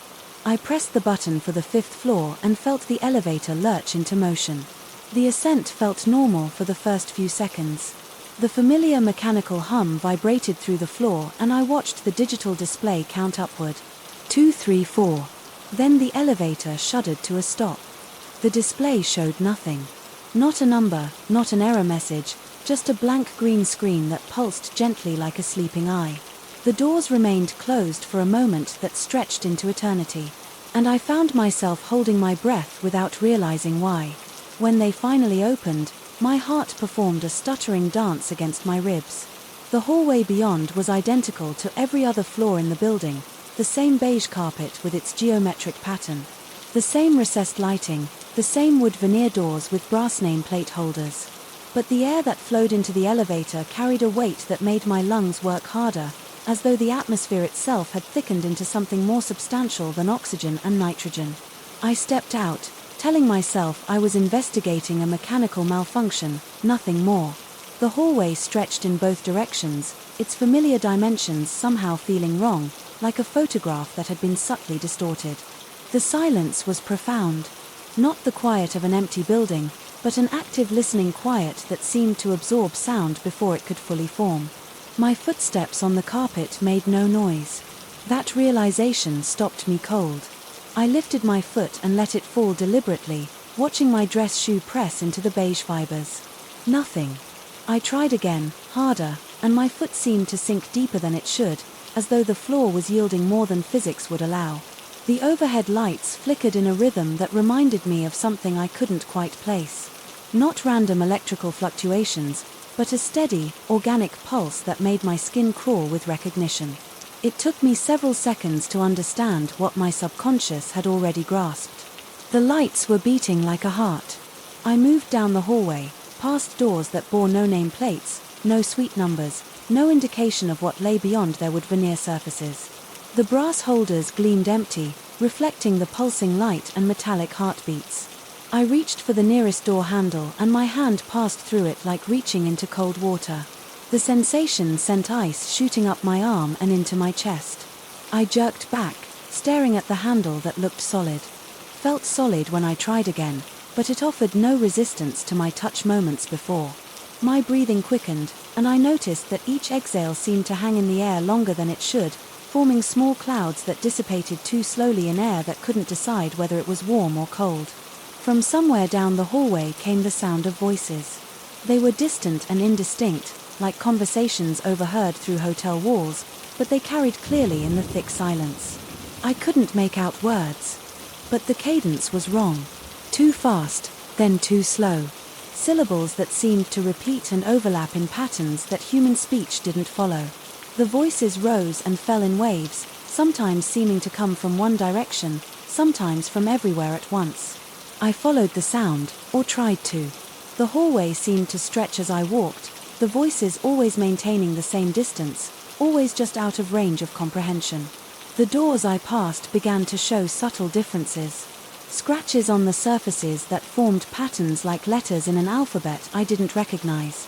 Brass handles that had tarnished in shapes that resembled faces when the light hit them just right. The carpet beneath my feet started to show where patterns that made no sense. Deep grooves ran parallel to the walls as though something heavy had been dragged repeatedly along the same path. But the grooves weren't continuous. They appeared and disappeared at random intervals, and some of them seemed to move when I wasn't looking directly at them. I found the first object near what should have been the center of the building. It was a watch, a man's silver Rolex with an inscription on the back that read, "For James, on your retirement. Love, Sarah." The watch sat on the carpet as though someone had simply dropped it moments before. Despite the fact that James Kowalski had been the previous building manager and had vanished 5 years ago during what everyone assumed was an early morning walk that had ended with him leaving town without notice. The watch was ticking. I picked it up with trembling fingers and the metal was warm as though it had recently been worn. The time displayed was 3:17 a.m., but my own watch showed 2:45 p.m. I held both timepieces up to compare them, and for a moment, that made my vision blur. I could have sworn I saw my reflection in the Rolex's face, but older, grayer, with eyes that held a knowledge I didn't remember acquiring. The voices had stopped. The silence that replaced them was worse, pregnant with attention, as though invisible observers had suddenly turned their focus in my direction. The lights overhead continued their cardiac rhythm, but faster now, urgent and excited. I slipped the watch into my pocket and continued down the hallway, driven by a compulsion I couldn't name or resist. More objects appeared as I walked. A pair of reading glasses that belonged to Mrs. Hoffman, the elderly woman who'd run the flower shop on the ground floor before it had been converted to a cell phone store. A briefcase with the initials DT embossed in gold. David Torres, the lawyer who'd supposedly moved his practice to Denver after his lease expired. A red scarf that still carried the faint scent of perfume, though I couldn't remember who it might have belonged to. Each item was perfectly preserved, showing no signs of age or abandonment. They seemed to have been waiting, patiently, maintaining their vigil in this space that existed between floors, between moments, between the world I knew and something else entirely. The hallway began to curve, though my rational mind insisted that the building's floor plan contained no curved corridors. The walls seemed to lean inward slightly, creating the impression of walking through the inside of a great tube. The doors became fewer and farther apart, and those that remained showed signs of age that the rest of the building lacked, painting in deliberate patterns, with splitting along lines that formed symbols I almost recognized. I found the mirror at what felt like the end of the world. It hung on the wall where the hallway terminated in a surface that might have been metal or might have been glass. Or might have been something else entirely. The mirror's frame was ornate silver, tarnished black in places, and its surface reflected not just my image, but layers of images. Me standing in the hallway, me walking through doors that shouldn't exist. Me having conversations with people whose faces were always just out of focus. In one reflection, I was younger, wearing a security uniform I'd never owned. In another, I was older, my hair white and my face marked by lines I hadn't earned yet. The reflections moved independently, some mimicking my actions with a slight delay, others performing entirely different tasks, gesturing to unseen companions, reading documents that didn't exist, checking the very watch I'd found and tucked into my pocket. The worst reflection showed me screaming. I reached toward the mirror's surface, and my hand met cold resistance. But the reflection of my hand passed through the mirror like reaching into dark water, and I felt something on the other side grab hold of me with fingers that were both mine and not mine. I yanked my hand back and ran. The hallway had changed during my examination of the mirror. It now stretched infinitely in both directions, lined with doors that opened and closed in sequence like a mechanical wave. Through the opening doors, I caught glimpses of rooms that contained fragments of lives. Desks with work left unfinished. Coffee cups still steaming. Phones ringing without answer. The elevator was gone. Where it should have been, the hallway simply continued, marked only by a rectangular indentation in the wall that might have been a door or might have been a shadow or might have been nothing more than my mind struggling to process something it couldn't understand. I pressed myself against the wall and tried to think rationally. Elevators didn't disappear. Floors didn't exist between other floors. Objects from missing persons didn't wait patiently in impossible hallways. There had to be an explanation. A gas leak causing hallucinations. A mental breakdown triggered by stress. An elaborate prank orchestrated by someone with too much time and technical skill. But the watch in my pocket continued to tick. Warm against my leg, keeping time in a reality that ran parallel to my own. I began to walk, choosing a direction arbitrarily. The doors continued their opening and closing sequence, and I began to notice that the rooms beyond them were becoming more familiar. I saw my own office, complete with the stack of maintenance requests I'd left on my desk that morning. I saw my apartment empty and waiting for my return. I saw places I'd been and places I'd dreamed of visiting, all existing simultaneously in this space that shouldn't exist. The lights overhead began to dim, their cardiac rhythm slowing to match what I realized was my own heartbeat. As the illumination faded, I became aware of other presences in the hallway. Shadows that moved with purpose, shapes that watched from the edges of vision, voices that whispered my name in tones I almost recognized. I was not alone in this place, and I began to understand that I might never be alone again. The hallway ended where it had begun, at an elevator. But this one was different. The doors were open, revealing an interior that was simultaneously familiar and wrong. The grey padding on the walls showed where patterns that matched my clothing, and the control panel bore fingerprints that could have been mine. The digital display showed my floor, the real 5th floor, but the numbers flickered occasionally, showing symbols that belonged to no human language. I stepped inside and the doors closed with a sound like a sigh. The descent felt like falling through honey, slow and inevitable. The display counted downward, but the numbers didn't match any sequence I understood. Sometimes it showed negative floors that couldn't exist in a building with a basement. Sometimes it showed decimals.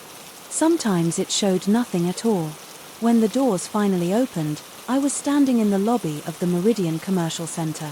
The afternoon sun streamed through the windows, and the familiar sounds of office life, phones ringing, keyboards clicking, conversations floating between cubicles, filled the air like a symphony of normally. I checked my watch. 2:47 p.m. 2 minutes had passed since I'd entered the service elevator, but the watch in my pocket, James Kowalski's watch, showed 3:19 a.m. The security guard at the front desk waved me over with an expression of concern. He gestured to the bank of monitors that displayed feeds from cameras throughout the building and pointed to one particular screen that showed the service elevator. The timestamp read 11:23 a.m. 4.5 hours ago. On the screen, I watched myself enter the elevator, saw the doors close, and then nothing for hours. The elevator remained motionless, the display blank, while the timestamp continued its relentless advance. Other cameras showed the building's normal daily routine.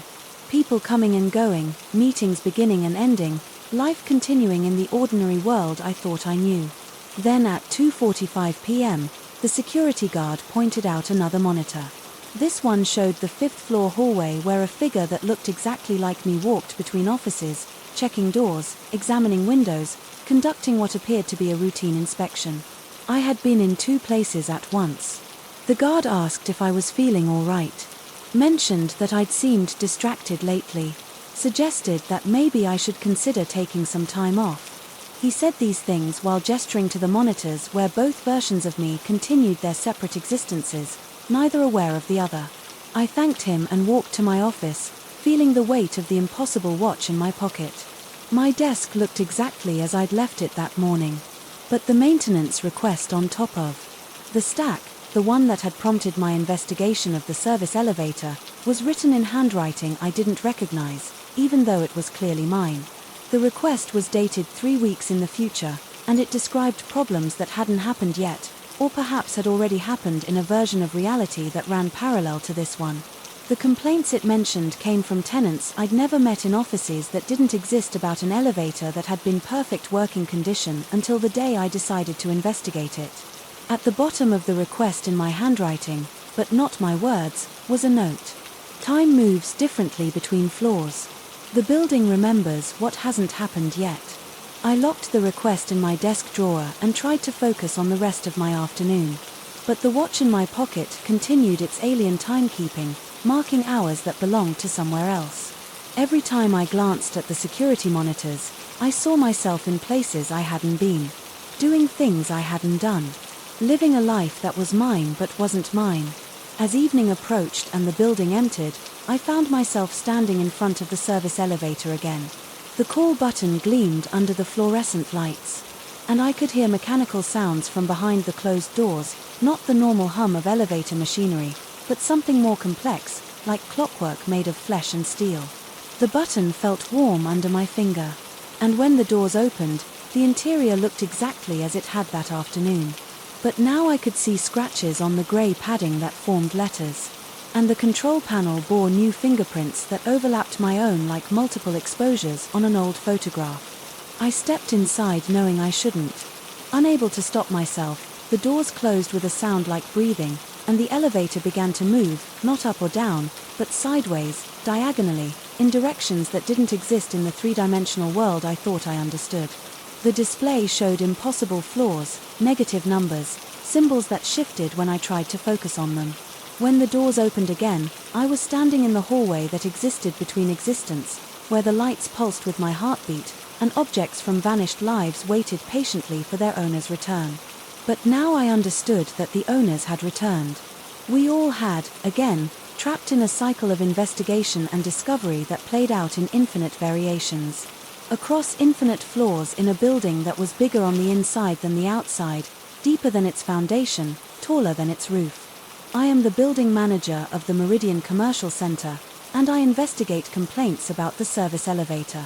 I have always been investigating these complaints. I will always be investigating these complaints.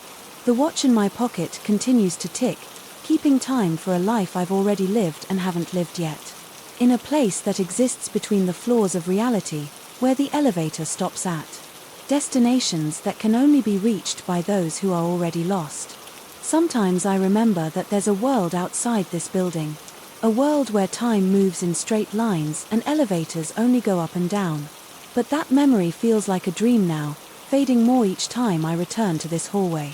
This investigation, this moment of discovery that never ends. The doors are closing again and I hear the familiar mechanical sigh that might be the building breathing or might be my own soul settling into its eternal routine. The display shows a floor number I don't recognize, but I know I've been there before. I know I'll be there again. The complaints started on a Tuesday and they will start again tomorrow, and I will investigate them with the same curiosity and growing dread because that's what building managers do. We fix problems even when the problems are us. Even when the solution is to become part of the problem we were trying to solve. The elevator moves between floors and I move with it forever and always investigating the space between what is and what isn't.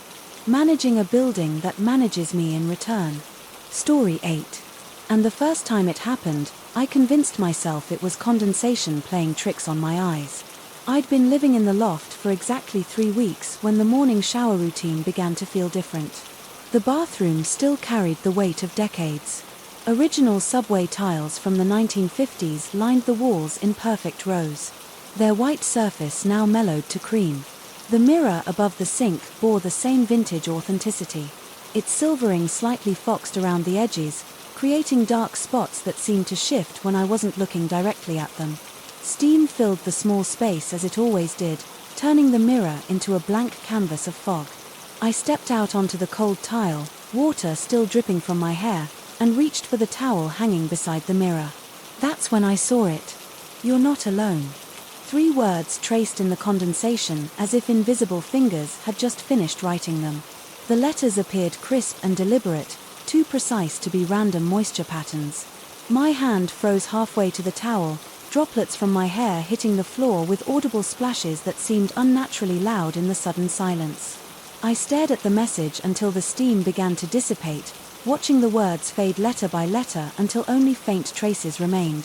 My reflection gradually emerged through the clearing fog. Pale, wide-eyed, water still beating on my shoulders. I looked exactly like someone who'd lost his mind.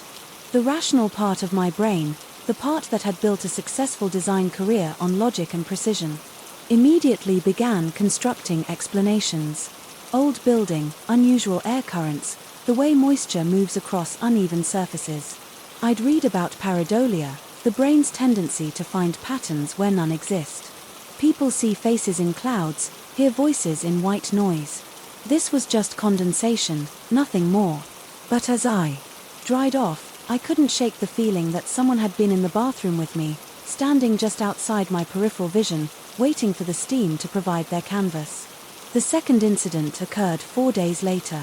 I'd been working late on a logo redesign for a local restaurant. My eyes strained from staring at the computer screen. The hot shower felt like a small salvation. Steam building up even thicker than usual. When I stepped out, the mirror was completely opaque, a perfect white rectangle of fog. This time, I watched it happen. A horizontal line appeared first, drawn slowly from left to right, then a vertical stroke, followed by curves and angles that gradually formed letters. My heart hammered against my ribs as words materialized before my eyes. "Remember the night you left home the first time?" The message was longer this time, more personal. My throat went dry despite the humid air. I hadn't thought about that night in years. 17 years old, sneaking out through my bedroom window with a backpack full of stolen money from my mother's purse. I'd never told anyone about that night. Not my ex-wife during our brief marriage. Not my closest friends, not even my therapist during those dark months after the divorce. The steam began to clear, and I watched my reflection emerge again. But this time, something felt wrong about it. The man in the mirror looked familiar but distant, like seeing an old photograph of yourself and struggling to remember when it was taken. His eyes held an expression I didn't recognize, a mixture of fear and something else. Recognition maybe, or guilt. I reached toward the mirror, my fingertip nearly touching the glass before I stopped myself. What if the surface felt warm where the letters had been? What if I could feel the residual heat from whatever had written them? Instead, I grabbed my phone from the bathroom counter and took a picture. Through the camera's lens, the mirror showed only normal condensation patterns, random droplets, and streaks with no discernible message. But when I looked up from the phone, the words were still there, fading, but visible. The photograph showed nothing but my own reflection in a steamy mirror. That's when I started keeping a journal. Day 25 in the loft. Message appeared during morning shower. "Remember the night you left home the first time?" Photo shows nothing. Checked building history. No deaths, no unusual incidents. Previous tenant lived here 12 years. Moved out for job relocation. Building manager says no other complaints about the bathroom. Day 27. No message today. Showered normally. Almost disappointed. Day 29. Message appeared on bathroom window during evening shower. You were supposed to turn left. Makes no sense. Never took any photographs of bathroom window before, so no comparison. Day 31.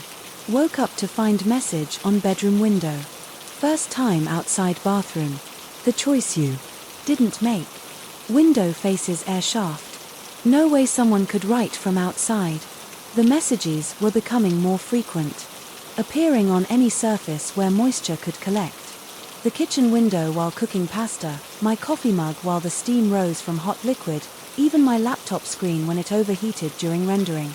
Each message was more personal than the last, referencing decisions and moments I'd buried so deep I'd almost forgotten them myself. You were supposed to turn left. That one haunted me for days until I remembered. 10 years ago, driving home from work, I'd come to an intersection where my usual route was blocked by construction. I turned right instead of left, taking an unfamiliar street that led me past a small art gallery. In the window hung a painting that would later inspire my most successful design campaign, the one that established my reputation in the industry. If I'd turned left, if I'd taken the detour around the construction in the other direction, I would never have seen that painting. My entire career trajectory might have been different, but how could anyone else know about such a trivial decision? How could anyone else understand its significance in the context of my life? Day 38. Messages appearing daily now. She would have said yes if you'd asked. Refers to Sarah from college. I never asked her out. Always wondered what would have happened if I had. You weren't supposed to sell the house. About Mom's house after she went into assisted living. I needed the money for the divorce, but I regretted it immediately. Day 40. Realized something disturbing. Tried writing my name on fogged mirror with finger. My handwriting looks exactly like the messages but reversed. Like looking at my own writing in a mirror. That discovery led me down a rabbit hole of research into mirror writing, automatic writing, dissociative episodes. I found case studies of people who'd experienced periods of memory loss only to discover they'd been writing messages to themselves without conscious awareness. The condition was often triggered by stress, trauma, major life changes. I'd certainly experienced all three in recent months. The divorce had been finalized just before I moved into the loft. My mother's dementia had progressed rapidly, leaving me feeling unmed from my own history. The move itself represented a complete upheaval of my routine, my environment, my sense of self. Maybe I was writing these messages during some kind of fugue state. Maybe the stress had fractured my perception of time and memory, creating gaps where my subconscious mind could operate without my knowledge. But that didn't explain the sensation of being watched that had grown stronger each day. It didn't explain why I sometimes felt compelled to look over my shoulder while showering or why I'd started avoiding eye contact with my own reflection. Day 44. Found wet footprints on bathroom floor this morning. Size 10, same as mine, but I hadn't showered yet. Floor was dry when I went to bed. Day 46. Message appeared while I was watching it happen. You need to go back. Back where? To the house I sold to the intersection where I turned right to the night I left home at 17. Day 48. Tried sleeping in living room to avoid bathroom. Woke up at 3 a.m. to find message on bedroom window. Stop running. The messages had begun issuing commands. Go to the basement. Check the foundation stones. Find the loose brick behind the furnace. Look for what you left behind. I'd been living in the loft for 7 weeks when I finally followed the instructions. The basement was a cramped space beneath the building, accessible through a door I'd noticed but never opened. The furnace squatted in one corner like a sleeping beast, surrounded by the building's original stone foundation. Behind the furnace, exactly where the messages had indicated, I found a brick that shifted when I touched it. Inside the hollow space behind it, wrapped in oiled cloth, was a small leather journal. My hands shook as I opened it. The pages were filled with my own handwriting. Not the reversed mirror script I'd grown accustomed to, but my normal writing left to write exactly as I'd written everything for the past 30 years. Day 1, moved into the loft today. Strange feeling like I've been here before. Day 3, message appeared on bathroom mirror. Thought I was losing my mind. Day 8, starting to understand. The messages aren't from someone else. They're from me, but not this me. The me who made different choices. Day 12. Found the journal today. If you're reading this, it means you're ready to understand. Every decision creates a branch, a path not taken. This place exists at the intersection of those paths. Day 15. You turned right at the intersection. I turned left. You sold the house. I kept it. You divorced her. I fought for the marriage. We're the same person, but we're living different versions of the same life. Day 18. The mirror isn't reflecting your image. It's reflecting mine. Every time you see yourself, you're looking at the life you might have lived. Day 22. The messages will stop when you accept the choice. Go back to the intersection. Turn left this time. Find your way to the life you were supposed to live. Day 25. I'm leaving this for you to find. When you're ready, you'll know what to do. The bathroom mirror isn't just a mirror. It's a doorway. I read the journal 3 times before I understood what it was telling me. The handwriting was mine, but the memories described weren't memories I possessed. In this other life, the other me had made different choices at every crucial moment. He'd turned left at the intersection, kept the family house, fought to save his marriage.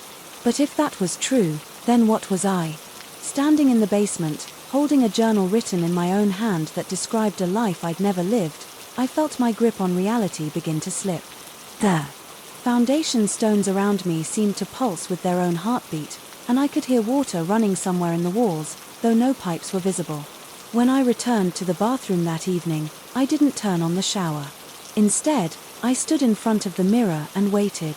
Slowly, without any steam to write in, letters began to appear on the glass itself, etched from the inside surface.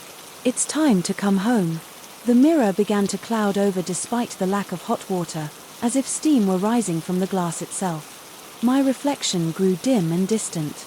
And for a moment, I could see another face looking back at me. My own face, but wearing expressions I'd never made, carrying the weight of decisions I'd never had the courage to follow through on. The other me pressed his hand against the glass from the inside, and I found myself raising my own hand to match his palm to palm. The surface felt warm, then hot, then began to give way like thick liquid. As my hand passed through the mirror, I felt myself being pulled forward into the reflection, into the life I should have lived, leaving behind only empty space where my choices had brought me. The loft would be empty in the morning with no trace that anyone had ever lived there except for wet footprints on the bathroom floor and a message slowly fading from the mirror. Welcome home. Whether I stepped through to a better life or simply dissolved into the madness that had been building for weeks, I'll never know. But somewhere in the space between reflections, between the choices we make and the ones we don't, there's a place where all possibilities exist simultaneously. And sometimes, if you look long enough into your own reflection, you might catch a glimpse of the person you could have been, reaching back toward the life you actually lived, wondering if they made the right choice after all. Story 9. The first thing that struck me about Meridian Studios wasn't the impressive mixing board or the vintage microphones hanging like sleeping bats from the ceiling. It was the silence, not the absence of sound. I'm an acoustic engineer. I know the difference. But a silence that felt wrong, as if the air itself was holding its breath. Marcus Brennan, the studio owner, led me through the control room with the nervous energy of a man trying to sell a haunted house. His explanation came in rapid bursts punctuated by glances at the walls as though expecting them to interrupt. The previous engineer couldn't figure it out, he said, running his fingers through graying hair. Phantom sounds bleeding into the recordings. Sometimes it's just static, but other times, he trailed off, shaking his head. You'll hear for yourself soon enough. I'd been called in to solve acoustic mysteries before. Studios had their quirks. Old buildings settling, vac systems creating sympathetic vibrations, even neighboring businesses causing interference. But as I set up my equipment in the main recording booth, something felt different. About this place. The walls seemed to listen. My initial measurements revealed standard acoustic properties. The room had been professionally treated with absorption panels and bass traps, though I noticed they'd been installed in an unusual pattern. Instead of the typical parallel arrangement, they formed a complex geometric design that reminded me of something I couldn't quite place. The first anomaly appeared during my baseline frequency sweep. At 28 Hz, well below the threshold of human hearing, my spectrum analyzer detected a sustained tone that shouldn't have existed. I checked my equipment twice, then traced every cable connection.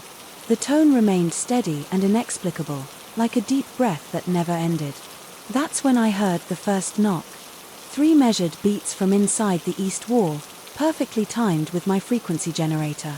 I switched off the equipment. Silence returned, but only for a moment. Then came 3 more knocks, identical in timing and intensity, as if something was trying to maintain a conversation I'd inadvertently started. Marcus had mentioned unexplained sounds, but he'd failed to convey their intelligence. These weren't random creaks or settling noises. They were responses. I pressed my ear against the wall where the sounds originated. The surface felt warm, almost feverish, and I could swear I detected a subtle vibration, like a massive tuning fork resonating at frequencies too low to hear, but deep enough to feel in my bones. Over the next 2 hours, I documented 17 distinct anomalies. Frequencies that appeared without input, standing waves that formed impossible patterns, and most disturbing of all, what sounded like whispered conversations embedded in the room's natural reverb. When I isolated these audio fragments and ran them through spectral analysis software, the results made my hands shake. The waveforms, when visualized, weren't random noise patterns. They formed shapes, geometric designs that echoed the absorption panel arrangement on the walls and in the gaps between frequencies in the spaces where silence should have lived. I found something that made me question everything I thought I knew about sound. Voices. Clear human voices having conversations that couldn't possibly be happening in an empty room. The first voice belonged to a woman discussing microphone placement for a session that, according to the time-stamped metadata, was scheduled for next Tuesday. The second was a man's voice, older and growly, complaining about acoustic bleed through during a recording that the file properties indicated had taken place 3 months ago. I sat back in my chair staring at the monitor. Either my equipment was malfunctioning in the most sophisticated way imaginable, or I was documenting conversations that existed outside normal temporal boundaries. The rational part of my mind, the part trained in physics and engineering, searched for logical explanations. Perhaps the building structure was acting as a massive resonating chamber. I'd seen this pattern before. 20 years ago, during my graduate studies in architectural acoustics, I'd encountered a research paper that had haunted me ever since. Dr. Elena Vasquez, a brilliant but controversial acoustician, had theorized that certain architectural proportions could create what she called dimensional apertures, acoustic configurations that might theoretically allow sound to travel through space and time. The academic community had dismissed her work as fringe science. But standing in Meridian Studios, surrounded by absorption panels arranged in her precise mathematical ratios, I felt the chill of recognition. Someone had built the studio according to Vasquez's specifications. I pulled up the building's architectural plans on my laptop, cross-referencing them with the equations from Vasquez's discredited research. The correlation was perfect. Every angle, every surface treatment, every acoustic element had been positioned to create what her paper described as a temporal resonance chamber. But Vasquez had warned of dangers. In her final paper, published just months before her mysterious disappearance, she'd cautioned that such chambers might not simply allow sound to travel through time, but could potentially open pathways for other things as well. As I read her words on my screen, the temperature in the studio seemed to drop.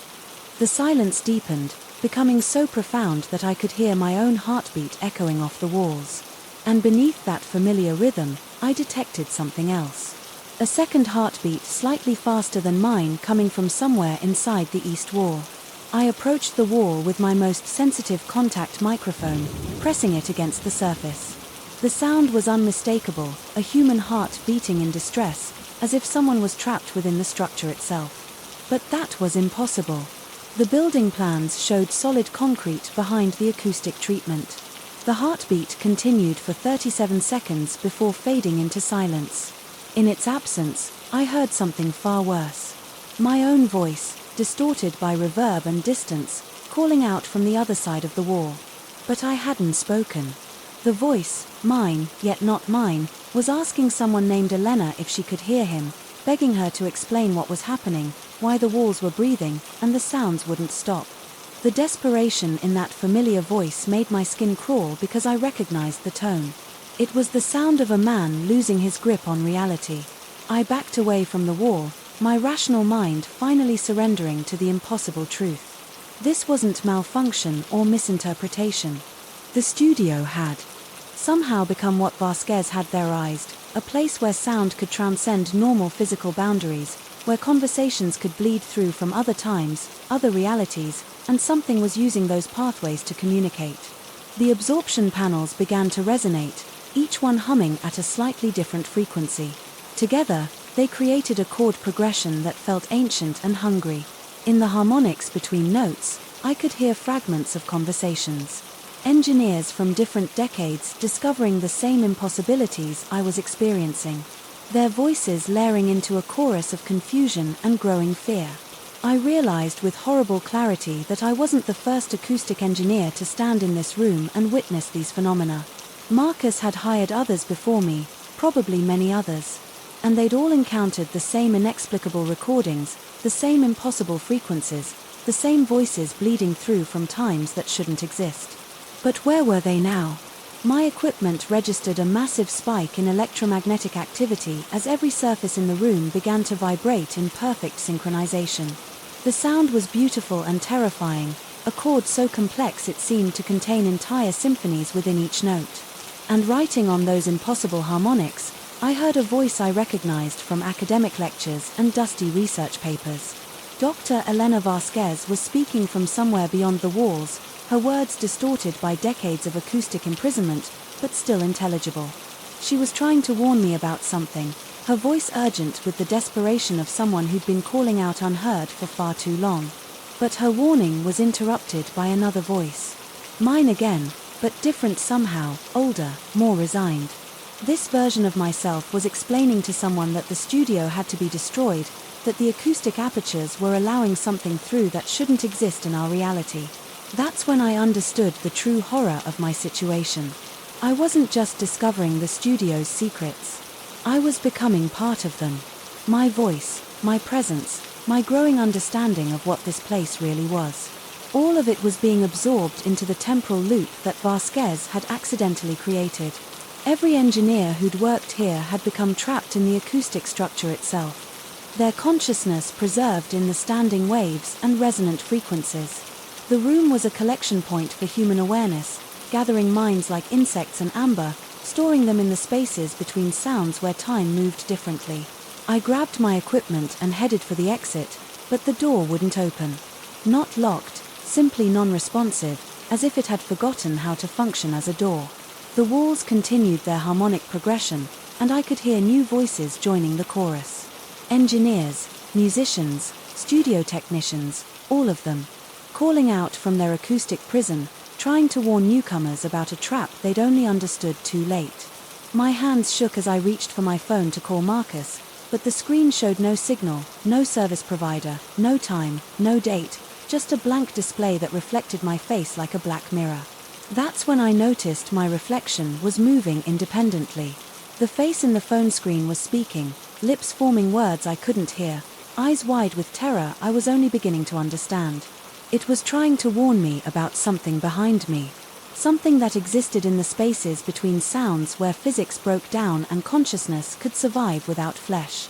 I turned, but the studio looked the same as before. Empty equipment racks, absorption panels humming their impossible chords, mixing board lights blinking in patterns that reminded me of neural activity. But now I could see what my reflection had been trying to show me. The studio wasn't empty at all. Dozens of translucent figures moved through the space. Each one trapped at the moment of their final understanding. Engineers with their hands pressed against walls that no longer led anywhere. Musicians holding instruments that played sounds from other dimensions. And at the center of it all, Dr. Elena Vasquez herself, still working at equations that had become reality, trying to find a way to close the apertures she'd accidentally opened. I approached her flickering form and she looked up from calculations written in light and frequency. Her eyes held decades of regret and a warning I was too late to heed.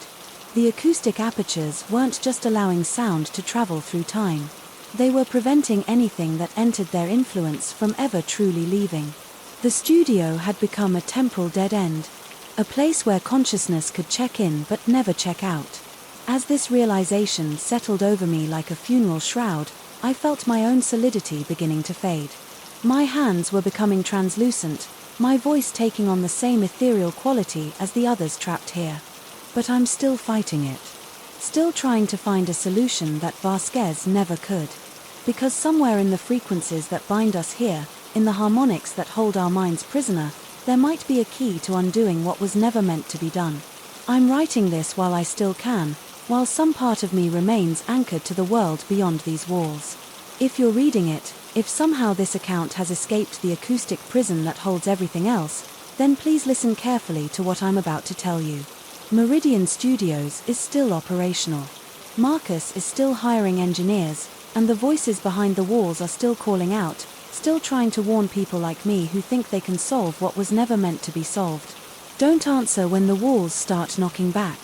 Don't trust the silence that feels like it's listening. And whatever you do, don't try to measure frequencies that shouldn't exist. Because once you acknowledge their presence, once you give them the attention they crave, they'll never let you leave. I can hear my own voice now coming from the walls themselves, warning the next engineer about dangers I'm only beginning to understand. The cycle continues. The studio collects another consciousness.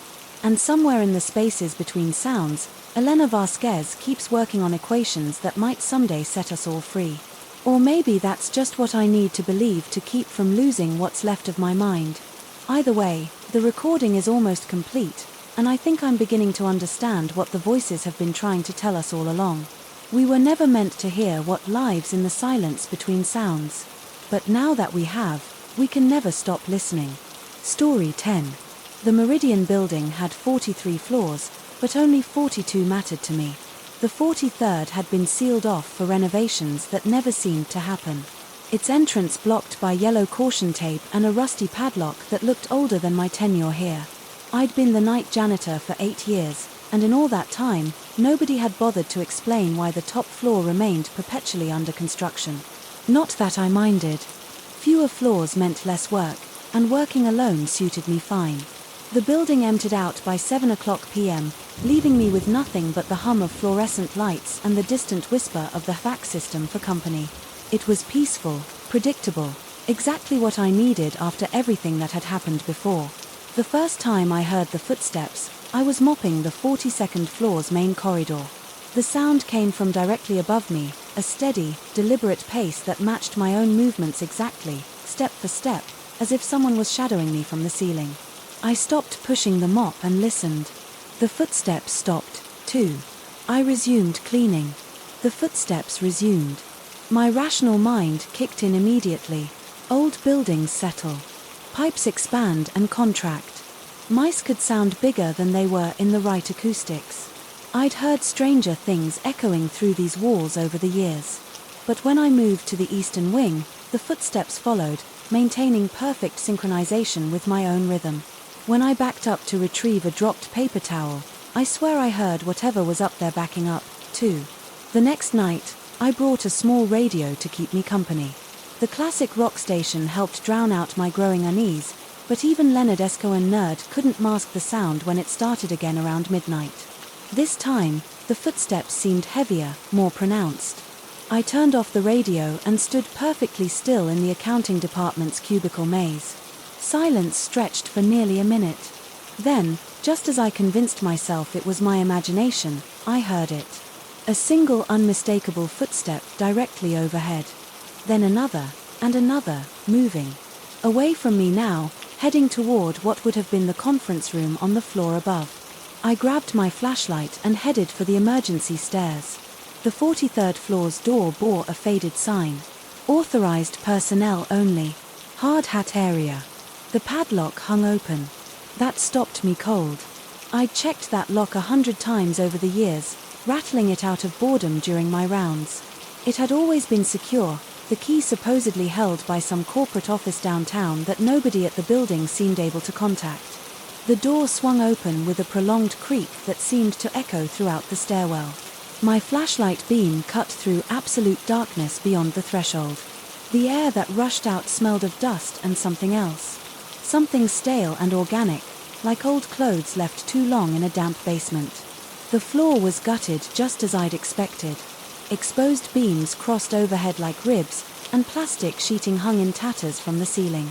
Construction equipment sat abandoned beneath layers of dust, so thick they looked like furniture covers. But what caught my attention were the footprints in that dust. Fresh footprints. They started just inside the doorway and led deeper into the darkness. The prints were roughly my size with the distinctive waffle pattern of work boots similar to my own.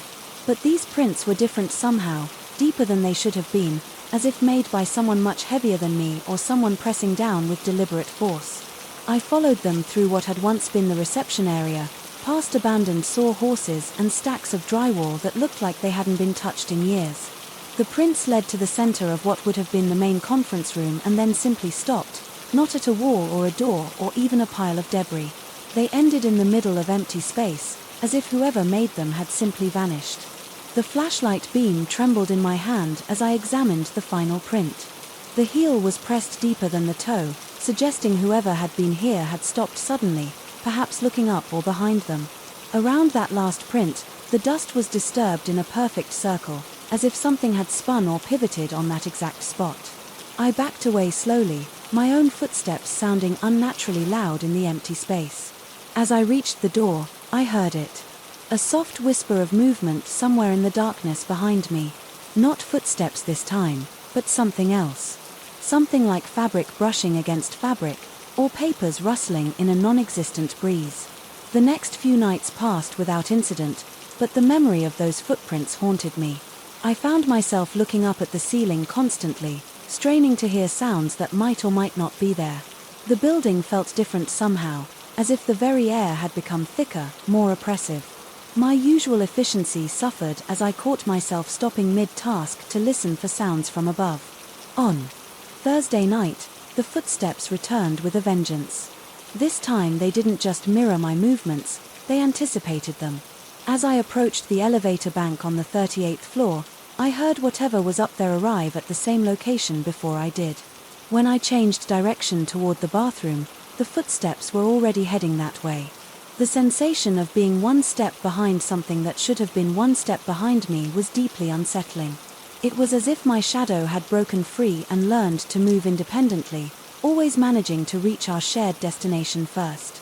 By Friday, objects began falling from the ceiling. The first was a ballpoint pen that clattered onto my cart as I cleaned the marketing department. I looked up but saw only the standard acoustic tiles, showing no sign of disturbance. The pen was unremarkable, except for one detail. It was the same brand I'd been using for years, a promotional item from a bank that had closed down in my neighborhood 6 years ago. I distinctly remembered losing a pen just like it during my second week on the job. Over the following nights, more items appeared. A torn photograph of a sunset I'd taken during a vacation to Oregon 15 years ago. A button from a winter coat I'd donated to charity after my divorce.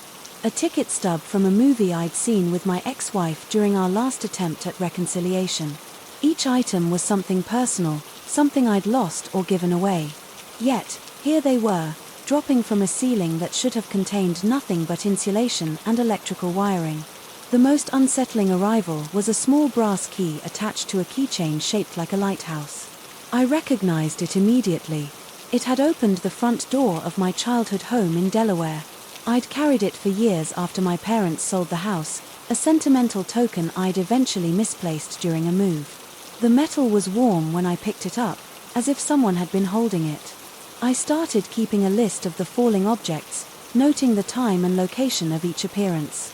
A pattern emerged. They always fell when I was directly beneath them, never when I was across the room or around a corner. Whatever was dropping these items wanted to make sure I saw them. Wanted to make sure I understood they were meant for me. Sleep became elusive. During my days off, I found myself researching the building's history, diving into property records and architectural plans. The Meridian building had been constructed in 1987, and according to every official document I could find, it had always been a 42-story structure. No mention of a 43rd floor. No indication that additional levels had ever been planned or built. Yet the sounds continued, always from above, always from that impossible space. On a particularly quiet Tuesday night, I discovered something that changed everything. While organizing some old maintenance files in the building manager's office, a space I was trusted to clean, but usually avoided due to its chaos of paperwork, I found a manila folder marked Original Plans, 1985 revision. The architectural drawings inside showed a 44-story building. I spread the blueprints across the manager's desk, weighing down the corners with staplers and tape dispensers. According to these plans, the Meridian building had been designed with 2 additional floors beyond what actually existed. The 43rd floor was labeled as Executive Conference and Planning, while the 44th was designated Private Offices and Storage. But here's what made my hands shake as I studied the drawings. The 43rd floor's layout perfectly matched the gutted space I'd explored. Every room, every wall placement, every detail corresponded exactly to what I'd seen in that dust-covered wasteland above me. The conference room where the footprints ended was clearly marked on the blueprint, positioned precisely where I'd found that final mysterious shoe print. The 44th floor, however, was different. According to the plans, it should have been directly above the 43rd, but when I'd been up there in the darkness, I'd seen only exposed ceiling beams and building infrastructure. There had been no indication of another complete floor above. I rolled up the blueprints and took them with me, stuffing them into my supply cart like contraband. The building manager rarely visited anymore, and I doubted he'd miss plans that were obviously outdated. But as I continued my rounds that night, the footsteps returned with renewed intensity. They were coming from the 44th floor now, from the floor that didn't exist. The sounds were different up there, heavier, more purposeful. While the 43rd floor footsteps had seemed to mirror or anticipate my movements, these new sounds suggested someone moving with independent intent. I could hear what sounded like furniture being dragged across a floor that shouldn't exist. Doors opening and closing in offices that were never built. I stood in the 42nd floor's break room, head tilted back, listening to what sounded like a complete workday happening 20 feet above me in empty space. Chairs rolling across floors, papers rustling, the distinctive sound of filing cabinet drawers being opened and closed. Once I could have sworn I heard the muffled ring of a telephone. The rational part of my mind insisted this was impossible. Buildings don't spontaneously generate additional floors. Sounds don't emerge from architectural spaces that were never constructed. But the evidence was literally falling on my head, and the blueprints in my cart suggested a reality more complex than what my eyes could perceive. Late Thursday night, as I cleaned the 39th floor, a new object fell from the ceiling. This time, it wasn't something from my past. It was something from my present. My employee ID badge, which I was certain I'd clipped to my shirt pocket before starting my shift, clattered onto the floor beside my feet. I immediately checked my pocket. The badge was gone, but that was impossible. I just walked through the elevator lobby where the security system would have detected the absence of my badge immediately. The building's access controls were sensitive enough to lock down entire floors if someone without proper credentials attempted entry. Yet somehow my badge had traveled from my pocket to a floor that didn't exist and back down to me, all without triggering any alarms. I looked up at the ceiling tiles above me. They appeared completely normal. Standard acoustic panels in their aluminum grid framework, but one tile directly overhead seemed slightly askew. Not enough to be noticeable unless you were looking for it, but enough to suggest it had been recently disturbed. Using a stepladder from my cart, I climbed up and carefully moved the tile aside. The space beyond was exactly what I expected. Insulation, ductwork, and electrical cables running through the building's infrastructure. But there was something else. A small opening in the concrete slab above, just large enough for a human hand to reach through. The opening was perfectly round with edges that looked almost intentional, as if someone had carefully drilled through the floor of the level above. When I shone my flashlight into the hole, the beam disappeared into what appeared to be a much larger space than the cramped area between floors should have allowed. As I stared into that impossible opening, a single drop of water landed on my forehead.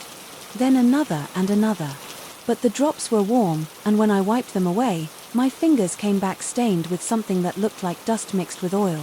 From somewhere far above me, beyond the reach of my flashlight, I heard the unmistakable sound of footsteps. Not walking this time, but running. Running toward the opening I was peering through. I replaced the ceiling tile and climbed down from the ladder faster than was probably safe. My hands were shaking as I packed up my equipment, and I found myself constantly looking over my shoulder. As I finished my rounds, the sounds from above continued. Sometimes footsteps, Sometimes other noises I couldn't identify. Once I could have sworn I heard someone calling my name, but the voice was so faint and distorted that I couldn't be sure. The next morning, I made a decision that surprised even me. I drove to the city planning office. The clerk who helped me was a tired-looking woman in her 50s, who seemed genuinely puzzled by my request for building permits and construction records for the Meridian building. After spending 20 minutes in the archives, she returned with a thick folder and an apologetic expression. "This is odd," she told me, spreading documents across the counter between us. According to our records, the Meridian building received permits for 44 floors in 1985, but the certificate of occupancy was only issued for 42 floors in 1987. There's no record of what happened to the additional levels and no permits for any demolition work. She showed me the original permit application, which clearly stated the building's intended height as 44 stories, but subsequent documents, inspections, occupancy certificates, tax assessments, all referenced a 42-story structure. Sometimes plans change during construction, she explained. But her tone suggested she found the lack of documentation as troubling as I did. Budget constraints, zoning issues, that sort of thing. But usually there's a paper trail. This looks like those 2 floors just disappeared from the records. I spent the weekend researching construction companies, building contractors, anyone who might have been involved in the Meridian building's development. Most of the businesses had closed down or been absorbed by larger firms. But I eventually tracked down a retired foreman named Gil Hennessy who'd worked on the project. Hennessy was in his 70s now, living in a modest house in the suburbs. When I called and explained my interest in the building, he invited me over for coffee and seemed eager to discuss his old projects. But when I mentioned the missing floors, his demeanor changed completely. "You working there now?" he asked, studying my face carefully. When I confirmed that I was the night janitor, he was quiet for a long time. "Those floors got built," he finally said. "Both of them. I supervised the concrete work myself. But about a week before the final inspection, we got orders to seal them off, make them inaccessible. The boss said there had been a change in the lease agreements, that the top 2 floors were being reserved for some kind of special tenant who wanted complete privacy." He paused, staring into his coffee cup. "We blocked the stairwell access and sealed the elevator shafts so the cars couldn't reach those levels. But the floors themselves, they're still there, finished, furnished, ready for occupancy. As far as I know, nobody's ever set foot in them since we locked them up." I asked him about access points, about how someone might reach those sealed floors. Hennessy shook his head slowly. "There shouldn't be any way up there. We made sure of that." Unless he trailed off, looking uncomfortable. "Unless what?" "Unless someone's been using the maintenance shafts. There's a service ladder that runs the full height of the building for vac work, but it's supposed to be locked at the 42nd floor. If someone had the right tools, though, they could probably cut through that lock." That night, I arrived at work with a new sense of purpose. Armed with Hennessy's information and my own growing pile of evidence, I was determined to solve the mystery of the Meridian building's missing floors. The footsteps had become a nightly occurrence now, sometimes lasting for hours. The falling objects had increased, too, items from my past appearing with disturbing regularity. Each one a reminder of some moment or person I'd tried to leave behind. But tonight felt different. Tonight, the sounds from above seemed almost welcoming, as if whatever was up there was finally ready to be discovered. I found the maintenance shaft exactly where Hennessy had said it would be, behind a locked door marked authorized personnel only in the 42nd floor's utility room. The lock was old but sturdy, though I noticed fresh scratches around the keyhole that suggested someone had been picking it recently. My master key, which opened most of the building's service areas, turned the lock easily. The shaft beyond was a narrow vertical tunnel lined with metal ladder rungs. My flashlight beam revealed that the ladder continued upward far beyond where it should have ended. According to the building's official blueprints, this shaft should have terminated at the 42nd floor, but I could see rungs extending into darkness above me. I began to climb. The ascent felt endless, though it couldn't have been more than 40 feet to the level that should have been the 43rd floor. As I climbed, I became aware of sounds echoing through the shaft. Not footsteps this time, but something like voices, muffled conversation, as if several people were having a meeting somewhere above me. At what should have been the 43rd floor, I found a service hatch. It was unlocked. I pushed it open and emerged into a space that defied everything I thought I knew about the building. This wasn't the gutted construction zone I'd seen when I'd climbed the emergency stairs. This was a fully finished, fully furnished office environment. Carpeted hallways led off in multiple directions, lined with office doors bearing nameplates.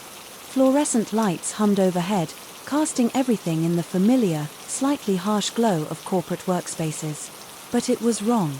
Everything was wrong. The carpet was the exact pattern that had been installed in the Meridian building's main floors during my first year of employment. A pattern that had been replaced building-wide 3 years ago. The office furniture was the same style that had been removed during a renovation I'd personally witnessed. Even the motivational posters on the walls were ones I remember discarding when the company had updated their decor. It was as if this floor existed in a different time, preserving a version of the building that no longer existed anywhere else. I walked slowly down the main corridor, reading the nameplates on the office doors. Some names I recognized, former employees who'd worked in the building during my early years. People who'd been laid off, transferred, or who'd simply moved on to other jobs. But their offices were here exactly as they'd been years ago, right down to the personal photos on their desks and the coffee-stained calendars on their walls.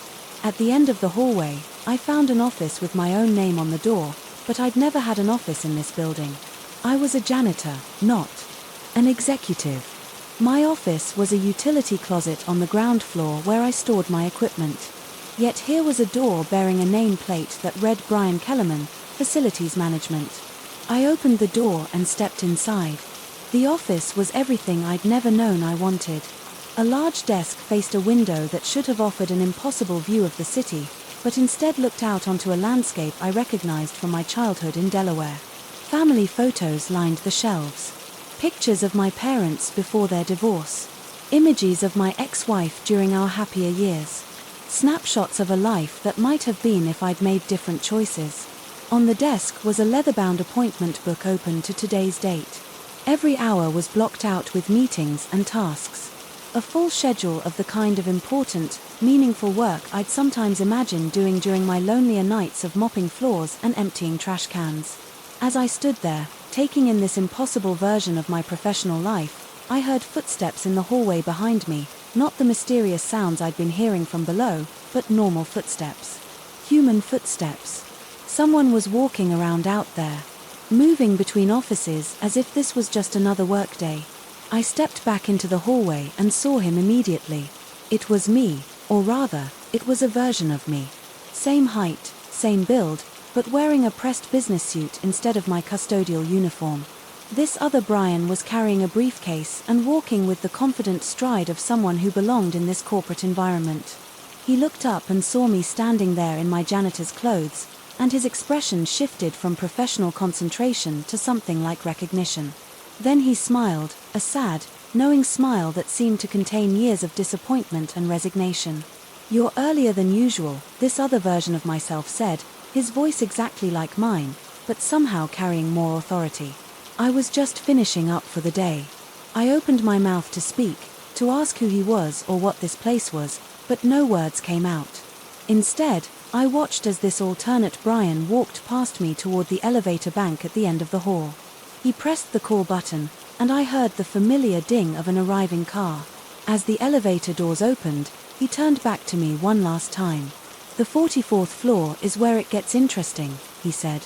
"That's where you'll find the answers you're looking for. But be careful.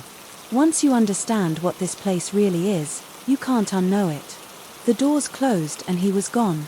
I stood alone in that impossible hallway, surrounded by the corporate life I'd never lived, trying to process what I'd just experienced. Part of me wanted to run back to the maintenance shaft and climb down to the familiar reality of the 42nd floor. But a larger part of me knew I needed to continue upward. The 44th floor was waiting. I returned to the service shaft and resumed climbing. The ladder continued upward for another 20 feet before ending at a second hatch. This one was locked, but the same warm key that had fallen from the ceiling days ago The lighthouse keychain from my childhood home fit perfectly. What I found beyond that had changed everything I thought I knew about reality, identity, and the nature of the life I'd been living for the past 8 years. But those discoveries and their implications belong to a story that I'm not sure I'm ready to tell. Not yet. Maybe not ever. All I can say is this. The Meridian building has 43 floors, just like the official record state.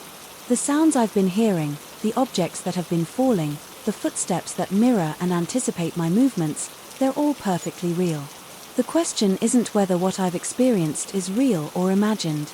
The question is whether I am, and that's a question I'm not sure I want answered. I still work the night shift at the Meridian building.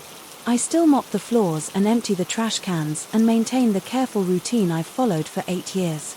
But now I know that somewhere above me in spaces that officially don't exist, other versions of my life are playing out. Other choices being made. Other paths being walked. Sometimes I hear them up there. All the people I might have been living, all the lives I might have lived. And sometimes late at night when the building is quiet and still, I think about climbing back up that ladder to see what other realities are waiting for me in the floors that can't exist but do. But for now, I stay here on the 42nd floor and below, living the life that's been assigned to me, trying not to think too hard about whether I'm the real Brian Kellerman or just another reflection in an infinite mirror of possibilities. The footsteps above me have become a comfort now. They remind me that somewhere in some version of reality, I made better choices. And perhaps that's enough. Perhaps that has to be enough. Story 11. The cursor blinked against the white void of the document, hypnotic in its rhythm. I'd been staring at that same blank page for 20 minutes, trying to summon the energy to continue digitizing the Henderson family papers. Birth certificates, property deeds, marriage licenses dating back to 1887, the kind of mundane bureaucratic archaeology that comprised most of my work at the Millbrook Municipal Library. Outside, October rain drummed against the tall windows of the archive room, each droplet catching the amber glow of the old street lamps. The building groaned around me, settling into its nightly routine of creaks and sighs. I was alone on the 3rd floor as usual. Had been for the past 6 months, ever since Mrs. Kowalski retired, and they decided the budget couldn't support replacing her. I rubbed my eyes and reached for the coffee mug that had gone cold hours ago. The wall clock read 9:47 p.m. Sarah would already be asleep by now, probably wondering why I'd chosen to stay late again instead of coming home to leftover Chinese food and whatever Netflix series she was binge-watching. But there was something about the quiet up here after hours. The way the old building seemed to exhale all the bustle and chatter of the day, leaving only the whispered conversations between dust mows and shadow. That's when the letters started appearing. At first, I thought my vision was playing tricks on me. Too many hours squinting at faded ink and brittle paper. But the black text materialized slowly across the screen as if typed by invisible fingers. The man at the desk adjusts his glasses, unaware that he is being observed. I jerked back in my chair, the wheels squeaking against the hardwood floor. The screen showed exactly what I just read. The words sitting there in 12-point Times New Roman as if I'd typed them myself, but my hands hadn't touched the keyboard. My finger hovered over the delete key. But before I could press it, more text appeared. He questions what he sees, though the observation continues. The watcher notes his quickened breathing, the way his left hand trembles slightly as it reaches for the mouse. I yanked my hand away from the computer as if it had burned me. My heart hammered against my ribs, each beat echoing in the cavernous silence of the archive room. This had to be some kind of malfunction. Maybe a weird autocomplete feature I'd never noticed before. The library's IT budget was even smaller than the archives department. Half our computer still ran Windows 7, but the description was too accurate, too immediate. I looked down at my left hand and saw that it was indeed trembling. The subject appears distressed. His breathing has become shallow, rapid. The watcher finds this reaction curious. I slammed the laptop shut and pushed back from the desk. The silence that followed felt dense, expectant. Every shadow in the room seemed deeper, more defined. The tall stacks of archived boxes loomed like monuments in my peripheral vision. their content suddenly feeling less like historical documents and more like sleeping things that might stir at any moment. I told myself to leave, lock up, go home, pretend this had never happened. But as I gathered my keys, I found myself opening the laptop again. The document was still there, the impossible text staring back at me. And as I watched, new words began to form. The subject returns to the observation point. His curiosity overrides his fear as predicted. The watcher has encountered this pattern before in others who spend their nights in this place. Others. My throat felt dry as sandpaper. I forced myself to type a response. Who are you? The reply came instantly as if it had been waiting for my question. The classification system does not require names, only categories. The subject falls under preliminary assessment. Archival staff, extended exposure, category pending. What categories? I typed, my fingers moving almost independently of my conscious will. Catalogued, transferred, departed, integrated. The final word hung on the screen like a threat. I tried to close the document, but the laptop wouldn't respond to my commands. The cursor blinked mockingly as more text appeared. The subject exhibits signs of distress, consistent with initial contact. Heart rate elevated, perspiration noted at temples and palms. Classic flight response inhibited by insufficient understanding of the nature of the situation. I wasn't imagining the sweat on my forehead. The room had become stifling despite the October chill outside. I stood up abruptly, knocking over my coffee mug. Cold liquid spread across the desk, seeping toward a stack of fragile documents I'd been preparing for digitization. As I scrambled to save the papers, I noticed something that made my blood freeze. The topmost document, a yellowed marriage certificate from 1923, was no longer blank in its margins. Fresh black ink covered the bottom edge in an elaborate script I didn't recognize, but the words were in English. Subject designation LK demonstrates attachment to preservation protocols. Suitable for extended integration process. LK Leonard Kowalczewski. My initials. My hands shook as I lifted the certificate. The ink was still wet, bleeding slightly into the old paper, but that was impossible. I'd examined this document thoroughly just hours ago, photographed it, catalogued its condition. There had been no writing in the margins. I grabbed a tissue and tried to blot the ink, but instead of smearing, it seemed to sink deeper into the paper, as if it had always been there, as if it belonged. A sound from the far end of the archive room made me look up. A soft scraping like paper against paper. One of the filing cabinets stood slightly ajar, though I was certain I'd closed all of them before starting my evening work. Inside, I could see the edge of a manila folder that hadn't been there before. Every rational part of my mind screamed that I should leave, walk out, lock the door, call in sick tomorrow, and let someone else deal with whatever was happening. But the archist in me, the part that had spent 15 years methodically cataloguing and preserving the written remnants of human experience, couldn't resist the pull of an undiscovered document. The folder was labeled in that same elaborate script, Observation Logs, Millbrook Municipal Library, Department of Archives, 1963, present. Inside were hundreds of pages, each one meticulously documenting library staff members I'd never heard of. Names, physical descriptions, behavioral patterns, and classifications. The earliest entries were typed on old letterhead. But as I flipped through the decades, the handwriting became more prominent, eventually taking over entirely. Margaret Holloway, Reference Librarian, 1967-1983. Integrated after 4.22 years of observation.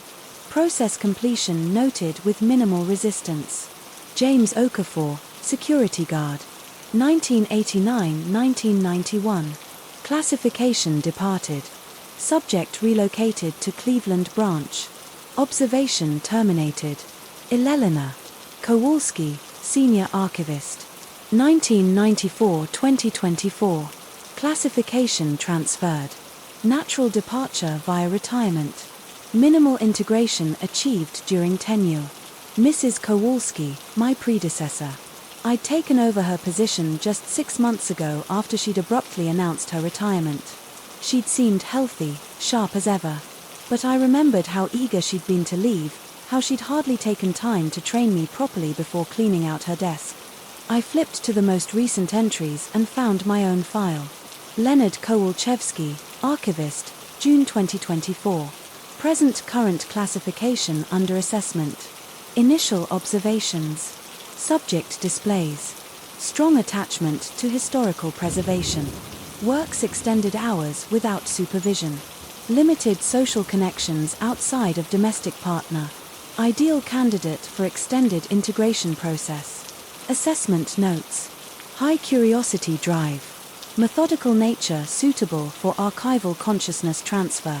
Preliminary contact initiated October 15, 2024, 9:47 p.m. tonight.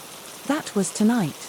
The rest of the page detailed behavioral predictions that chilled me to the bone. It described exactly how I would react to finding the self-writing document, how my fear would battle with my curiosity, how I would ultimately investigate further despite my better judgment. It was like reading a script of my own life written by someone who knew me better than I knew myself. But the most disturbing part was the final notation written in red ink at the bottom of the page. Subject demonstrates optimal characteristics for consciousness preservation. Recommend immediate advancement to category. Next. My vision blurred as I stared at those words. The room seemed to tilt around me, shadows stretching and warping into impossible angles. I could hear something moving in the walls now. Not mice or settling wood, but something deliberate, purposeful, like fingers trailing across paper. I stumbled back to my desk, where the laptop screen now showed dozens of new documents, all typing themselves simultaneously. The text scrolled too fast to read, but I caught fragments. Integration protocols, consciousness transfer, archival preservation of human documentation specialists. And then in a moment of horrible clarity, I understood the library wasn't just collecting documents. It was collecting the people who cared for them.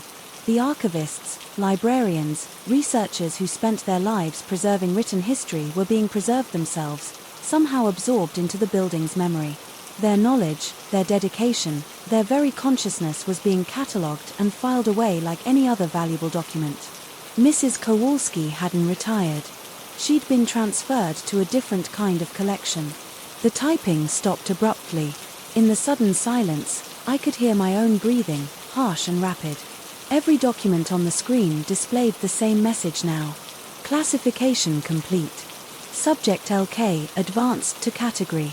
Next integration process. To commence immediately. The lights flickered and dimmed. In the growing darkness, I could see them now, translucent figures moving between the stacks, their forms barely distinguishable from the shadows.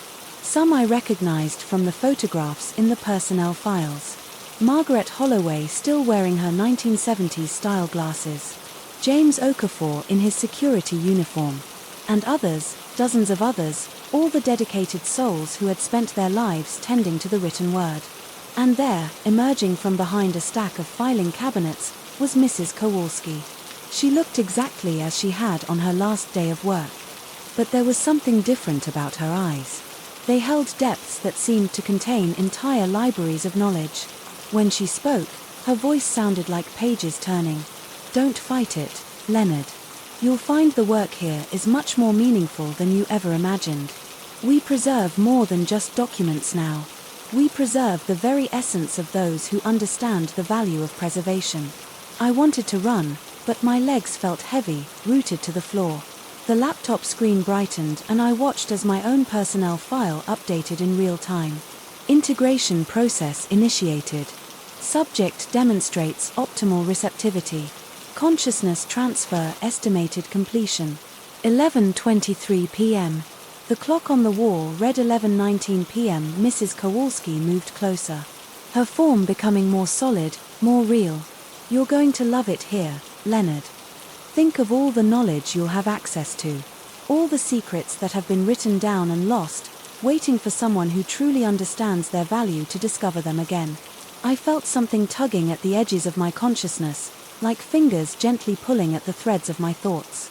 The room began to fade, replaced by vast corridors lined with infinite shelves filled with documents that contained not just words, but the very souls of those who had written and preserved them.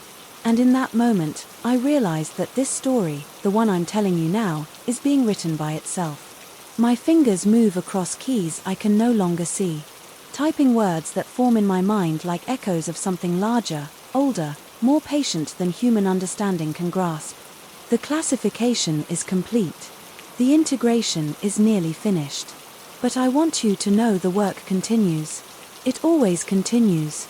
And if you're reading this, if you're someone who values the written word, who spends long hours alone with documents and files and the accumulated wisdom of ages past, then you should know that you're being observed, catalogued, assessed, because the archive isn't finished yet.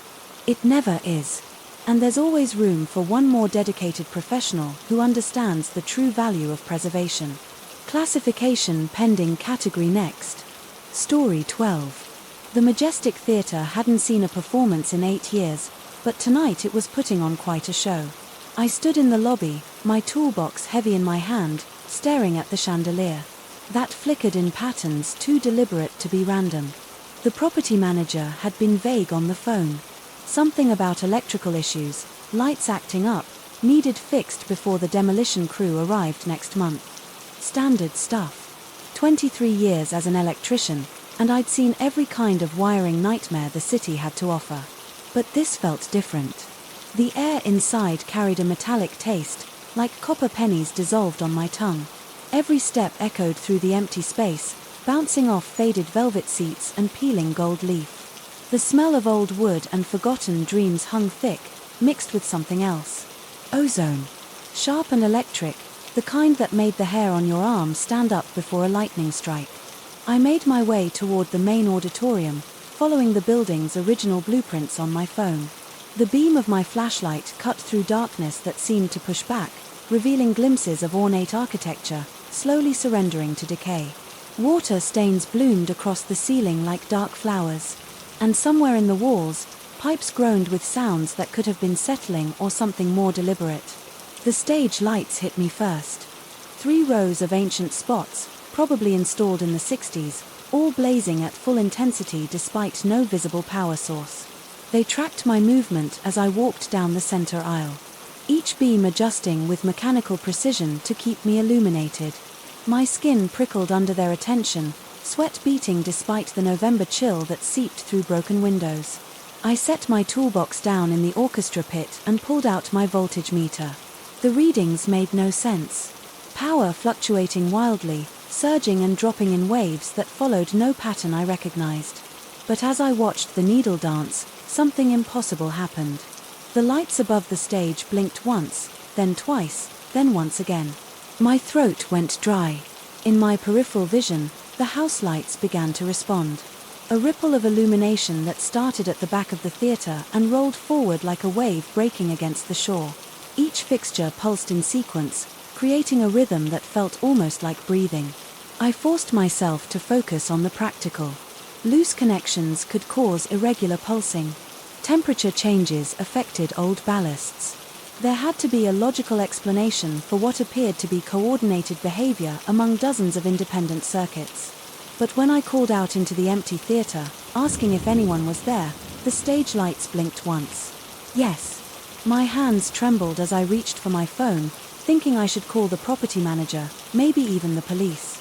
But before I could dial, the lights began pulsing in a different pattern. Short bursts followed by longer ones. Spaces between that felt deliberately timed. Morse code. The realization hit me like a physical blow. 3 short, 3 long, 3 short. SOS. Then more complex patterns that spelled out words I couldn't immediately parse. Letters flowing faster than I could translate. But one sequence repeated over and over. CHARLES, my name. The phone slipped from my fingers, clattering onto the metal floor of the pit. The sound echoed through the auditorium, and in response, every light in the theater flashed once, a synchronized acknowledgement that turned my blood to ice water. Whatever was happening here knew who I was. I backed toward the exit, but the house lights began flashing in rapid succession, creating a strobe effect that disoriented me, made the aisles seem to shift and bend. The exit sign started pulsing in counter-rhythm, and I realized with growing horror that the lights were hurting me, guiding me away from escape and deeper into the theater. Against every instinct, screaming at me to run, I found myself walking toward the stage. Each step felt heavy, like moving through thick water, and the air grew more electric with every foot I covered. The smell of ozone intensified until it burned my sinuses. And beneath it, another scent, something organic and old, like flowers left too long in standing water. When I reached the stage, the overhead spots dimmed to a soft glow, creating an intimate circle of light that felt disturbingly like an embrace. The silence stretched until I could hear my own heartbeat, loud and irregular in my ears. Then the questions began. The lights pulsed in Morse, spelling out inquiries that made my skin crawl with their specificity. They asked about my daughter Sarah, how she was doing in college, whether I'd heard from her lately. They knew about the argument we'd had before she left, the words I'd said that I couldn't take back. They knew about my ex-wife's new marriage, about the bills piling up on my kitchen table, about the doctor's appointment I'd been avoiding for 3 months. With each revelation, the coordinated flashing spread to other systems. The air conditioning units began cycling on and off in patterns, their motors humming in harmony. Emergency lighting along the aisles pulsed in waves. Even the exit signs joined the conversation, their green glow shifting to create binary responses. On for yes, off for no. The entire building had become a single consciousness, electric and aware, and it was focused entirely on me. I tried to convince myself this was stress, exhaustion, maybe a gas leak causing hallucinations. But when the light spelled out the exact amount in my checking account, down to the last penny, I knew something beyond rational explanation was communicating with me. The questions grew more personal, more invasive. They asked about my fears, my regrets. The nights I lay awake wondering if I'd wasted my life fixing other people's problems while my own fell apart. They knew about the drinking, the loneliness, the way I sometimes drove past Sarah's old school just to remember when things were simpler.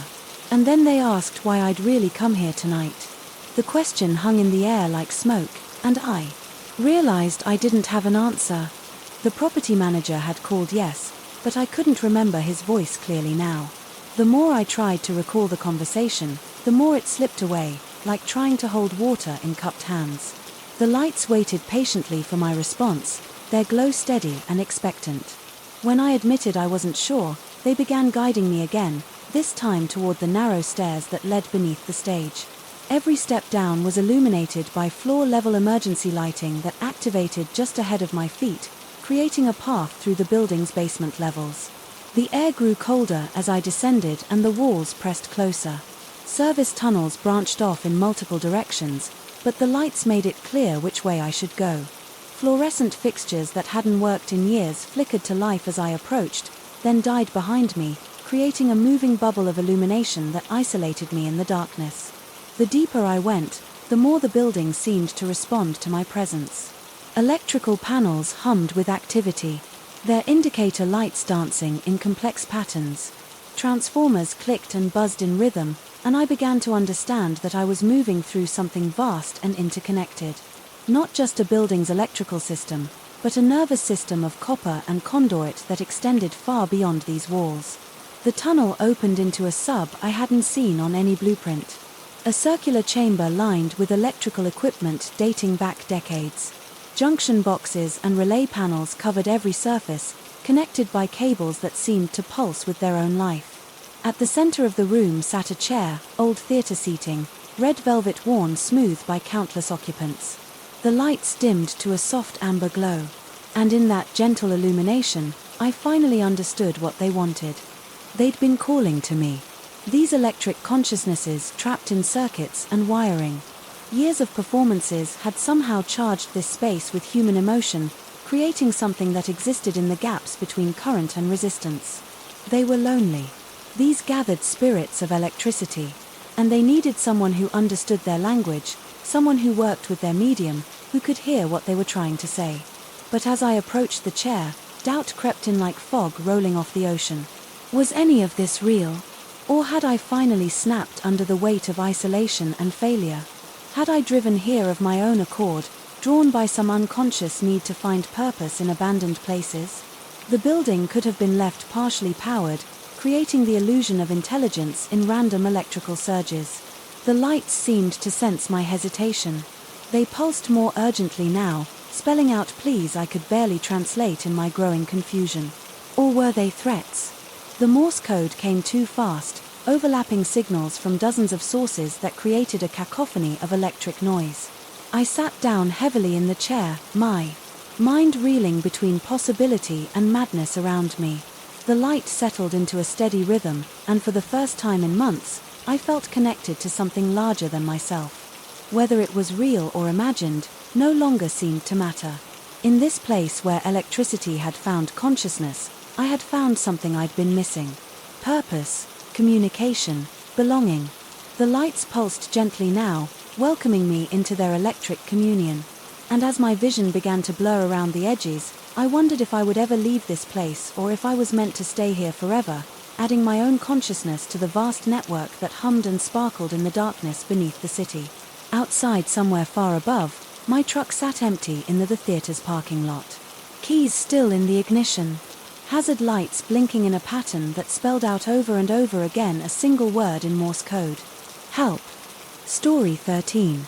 The house on Maple Street had been on my listing for 8 months when I finally decided to go down to the basement myself. 8 months of showing the property to interested buyers, watching their enthusiasm drain from their faces the moment we reached that particular door. 8 months of awkward silences, mumbled excuses, and hasty departures. The pattern had become so consistent that I'd started scheduling viewings around it, saving the basement for last, knowing it would be the last thing we'd discuss. Mrs. Henderson had been the most recent casualty, a retired teacher with cash in hand, ready to close within the week. She'd loved everything about the colonial, the crown molding, the updated kitchen, the spacious bedrooms. Then we'd reached the basement door, and something had shifted in her demeanor. She'd placed her hand on the knob, paused, and simply shaken her head. "I'm sorry, Mr. Garrett," she'd said, her voice strangely hollow. "I don't think this house is for me after all." Now, standing alone in the empty living room with my flashlight and measuring tape, I tried to rationalize what I was about to do. 23 years in real estate had taught me that houses have personalities, quirks that either charm buyers or send them running. Maybe the basement smelled of mold. Maybe the lighting was particularly unflattering. Maybe the previous owners had left something unsettling behind. The wooden door looked ordinary enough. White paint, brass knob, the kind of unremarkable portal you'd find in any suburban home built in the 70s. I'd walked past it dozens of times during showings, always following my client's lead when they inevitably declined to venture below. The knob turned easily in my hand. The stairs creaked under my weight. 13 steps down into a darkness that seemed denser than it should have been.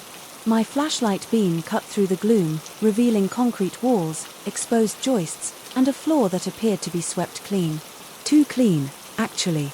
After months of vacancy, I'd expected dust, debris, maybe some forgotten storage boxes. Instead, the basement was immaculate, almost sterile in its emptiness. The air felt different down here, thicker somehow, as if it had weight. Each breath required more effort than it should have, and the temperature was noticeably cooler than the rest of the house. My thermometer read 58 degrees, not unusual for a basement, but the cold seemed to have texture, pressing against my skin like invisible fingers. I swept the flashlight across the space methodically, looking for obvious problems. No water damage, no cracks in the foundation, no signs of pest infestation. The electrical panel looked up to code, and the furnace appeared to be in working order.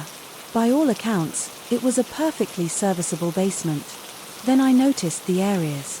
At first, I thought my eyes were playing tricks on me. Certain spots in the room seemed denser. The air wasn't just thick.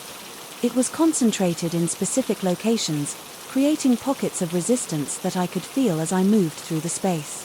When I passed through one of these zones, the sensation was unmistakable, like walking through invisible molasses or pushing against a presence that gave way reluctantly. I stopped moving and held perfectly still, trying to understand what I was experiencing. The silence was absolute, yet somehow alive. My breathing sounded unnaturally loud in the stillness, and beneath it, I swore I could hear something else. Not quite a sound, but a vibration, like the memory of footsteps on concrete. My EMF detector, a tool I'd started carrying after a particularly problematic showing involving claims of electrical interference, began registering readings that made no sense.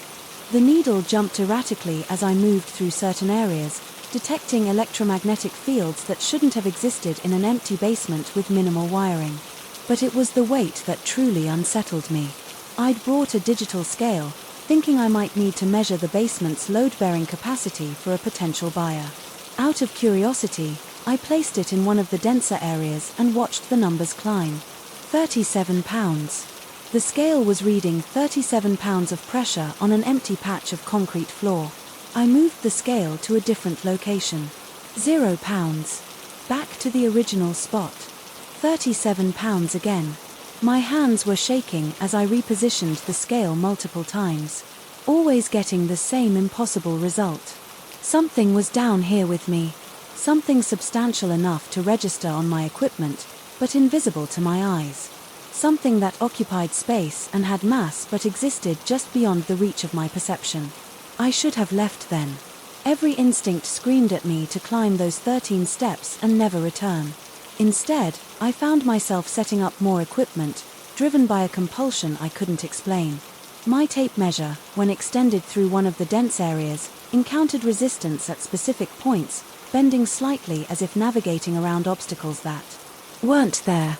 The presence, for that's what I'd begun thinking of it as, seemed to move. The zones of density shifted gradually across the basement floor, creating patterns that felt almost deliberate.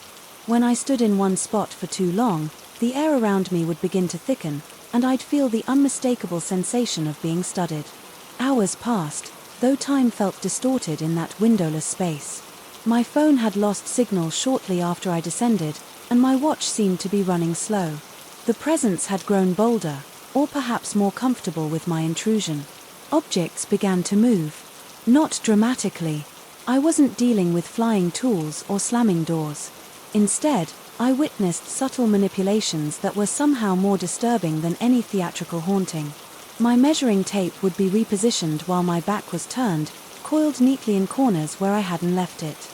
My flashlight, when set down, would be rotated to illuminate different areas as if directed by an unseen hand.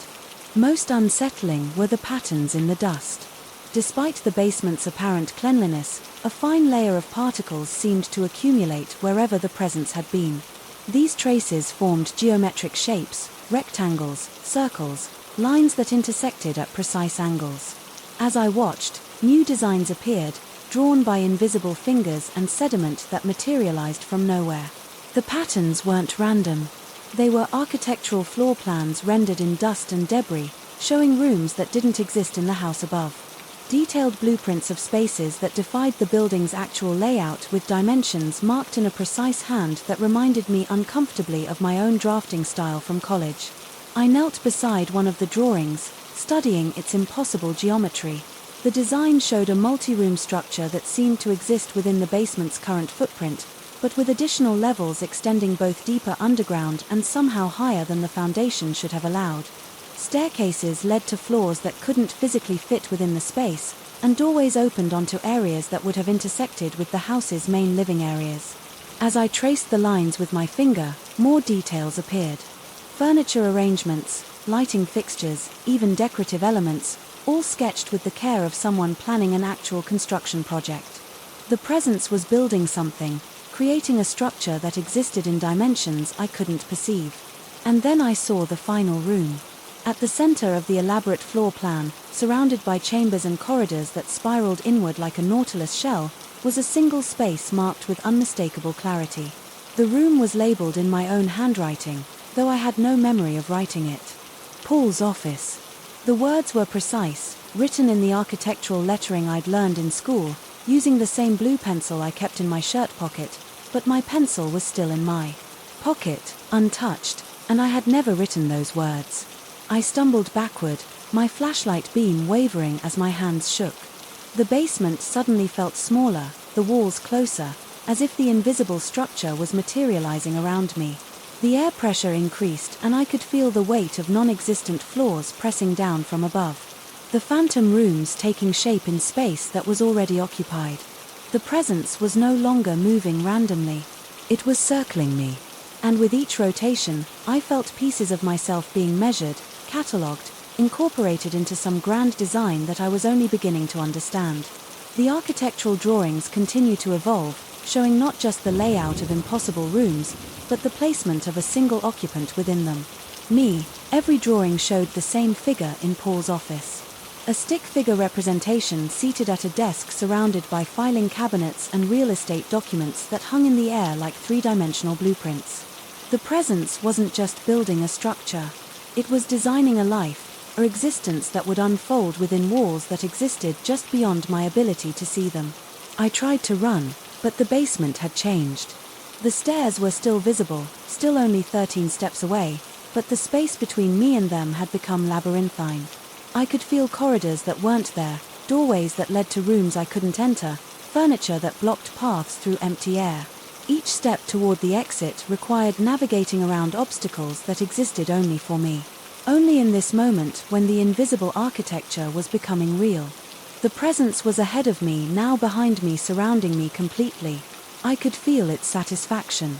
The sense of completion that comes with finishing a long-planned project. The basement wasn't just housing something anymore. It was becoming something. Transforming into the structure that had been outlined in those impossible blueprints. My phone, when I finally managed to check it, showed that I'd been down there for 6 hours, though it felt like minutes. The battery was nearly dead, and the last few photos I'd taken showed only empty concrete and bare walls, no dust patterns, no equipment readings that couldn't be explained by faulty calibration. But my measuring tape was gone. My EMF detector had vanished. The scale I brought was nowhere to be found, though I could still feel its weight pressing down on the floor where invisible furniture now stood. I made it to the stairs on my 4th attempt, climbing them 2 at a time while fighting the sensation that hands were reaching for my ankles from rooms that shouldn't exist. The door slammed shut behind me with enough force to rattle the frame, and I heard the unmistakable sound of a lock engaging from the inside. The house felt normal again, spacious, bright, filled with the everyday sounds of settling wood and humming appliances. But I couldn't shake the feeling that I'd left. Something behind in that basement, or that something had taken a piece of me to complete its collection. I've had the lock changed 3 times since then. Each new locksmith assures me that the mechanism is functioning perfectly, that there's no way it could be engaging from the inside. Yet, every morning when I arrive at the office, the property manager had called, yes, but I couldn't remember his voice clearly now. The more I tried to recall the conversation, the more it slipped away, like trying to hold water in cupped hands. The lights waited patiently for my response, their glow steady and expectant. When I admitted I wasn't sure, they began guiding me again, this time toward the narrow stairs that led beneath the stage. Every step down was illuminated by floor-level emergency lighting that activated just ahead of my feet, creating a path through the building's basement levels. The air grew colder as I descended and the walls pressed closer. Service tunnels branched off in multiple directions, but the lights made it clear which way I should go. Fluorescent fixtures that hadn't worked in years flickered to life as I approached, then died behind me, creating a moving bubble of illumination that isolated me in the darkness. The deeper I went, the more the building seemed to respond to my presence. Electrical panels hummed with activity, their indicator lights dancing in complex patterns. Transformers clicked and buzzed in rhythm, and I began to understand that I was moving through something vast and interconnected. Not just a building's electrical system, but a nervous system of copper and conduit that extended far beyond these walls. The tunnel opened into a sub I hadn't seen on any blueprint. A circular chamber lined with electrical equipment dating back decades. Junction boxes and relay panels covered every surface, connected by cables that seemed to pulse with their own life. At the center of the room sat a chair, old theater seating, red velvet worn smooth by countless occupants. The lights dimmed to a soft amber glow, and in that gentle illumination, I finally understood what they wanted. They'd been calling to me. These electric consciousnesses trapped in circuits and wiring. Years of performances had somehow charged this space with human emotion, creating something that existed in the gaps between current and resistance. They were lonely. These gathered spirits of electricity, and they needed someone who understood their language, someone who worked with their medium, who could hear what they were trying to say.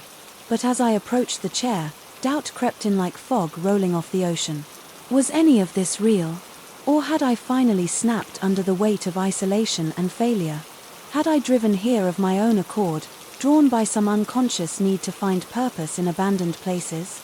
The building could have been left partially powered, creating the illusion of intelligence in random electrical surges. The lights seemed to sense my hesitation. They pulsed more urgently now, spelling out pleas I could barely translate in my growing confusion. Or were they threats? The Morse code came too fast, overlapping signals from dozens of sources that created a cacophony of electric noise. I sat down heavily in the chair, my mind reeling between possibility and madness around me. The light settled into a steady rhythm, and for the first time in months, I felt connected to something larger than myself. Whether it was real or imagined, no longer seemed to matter.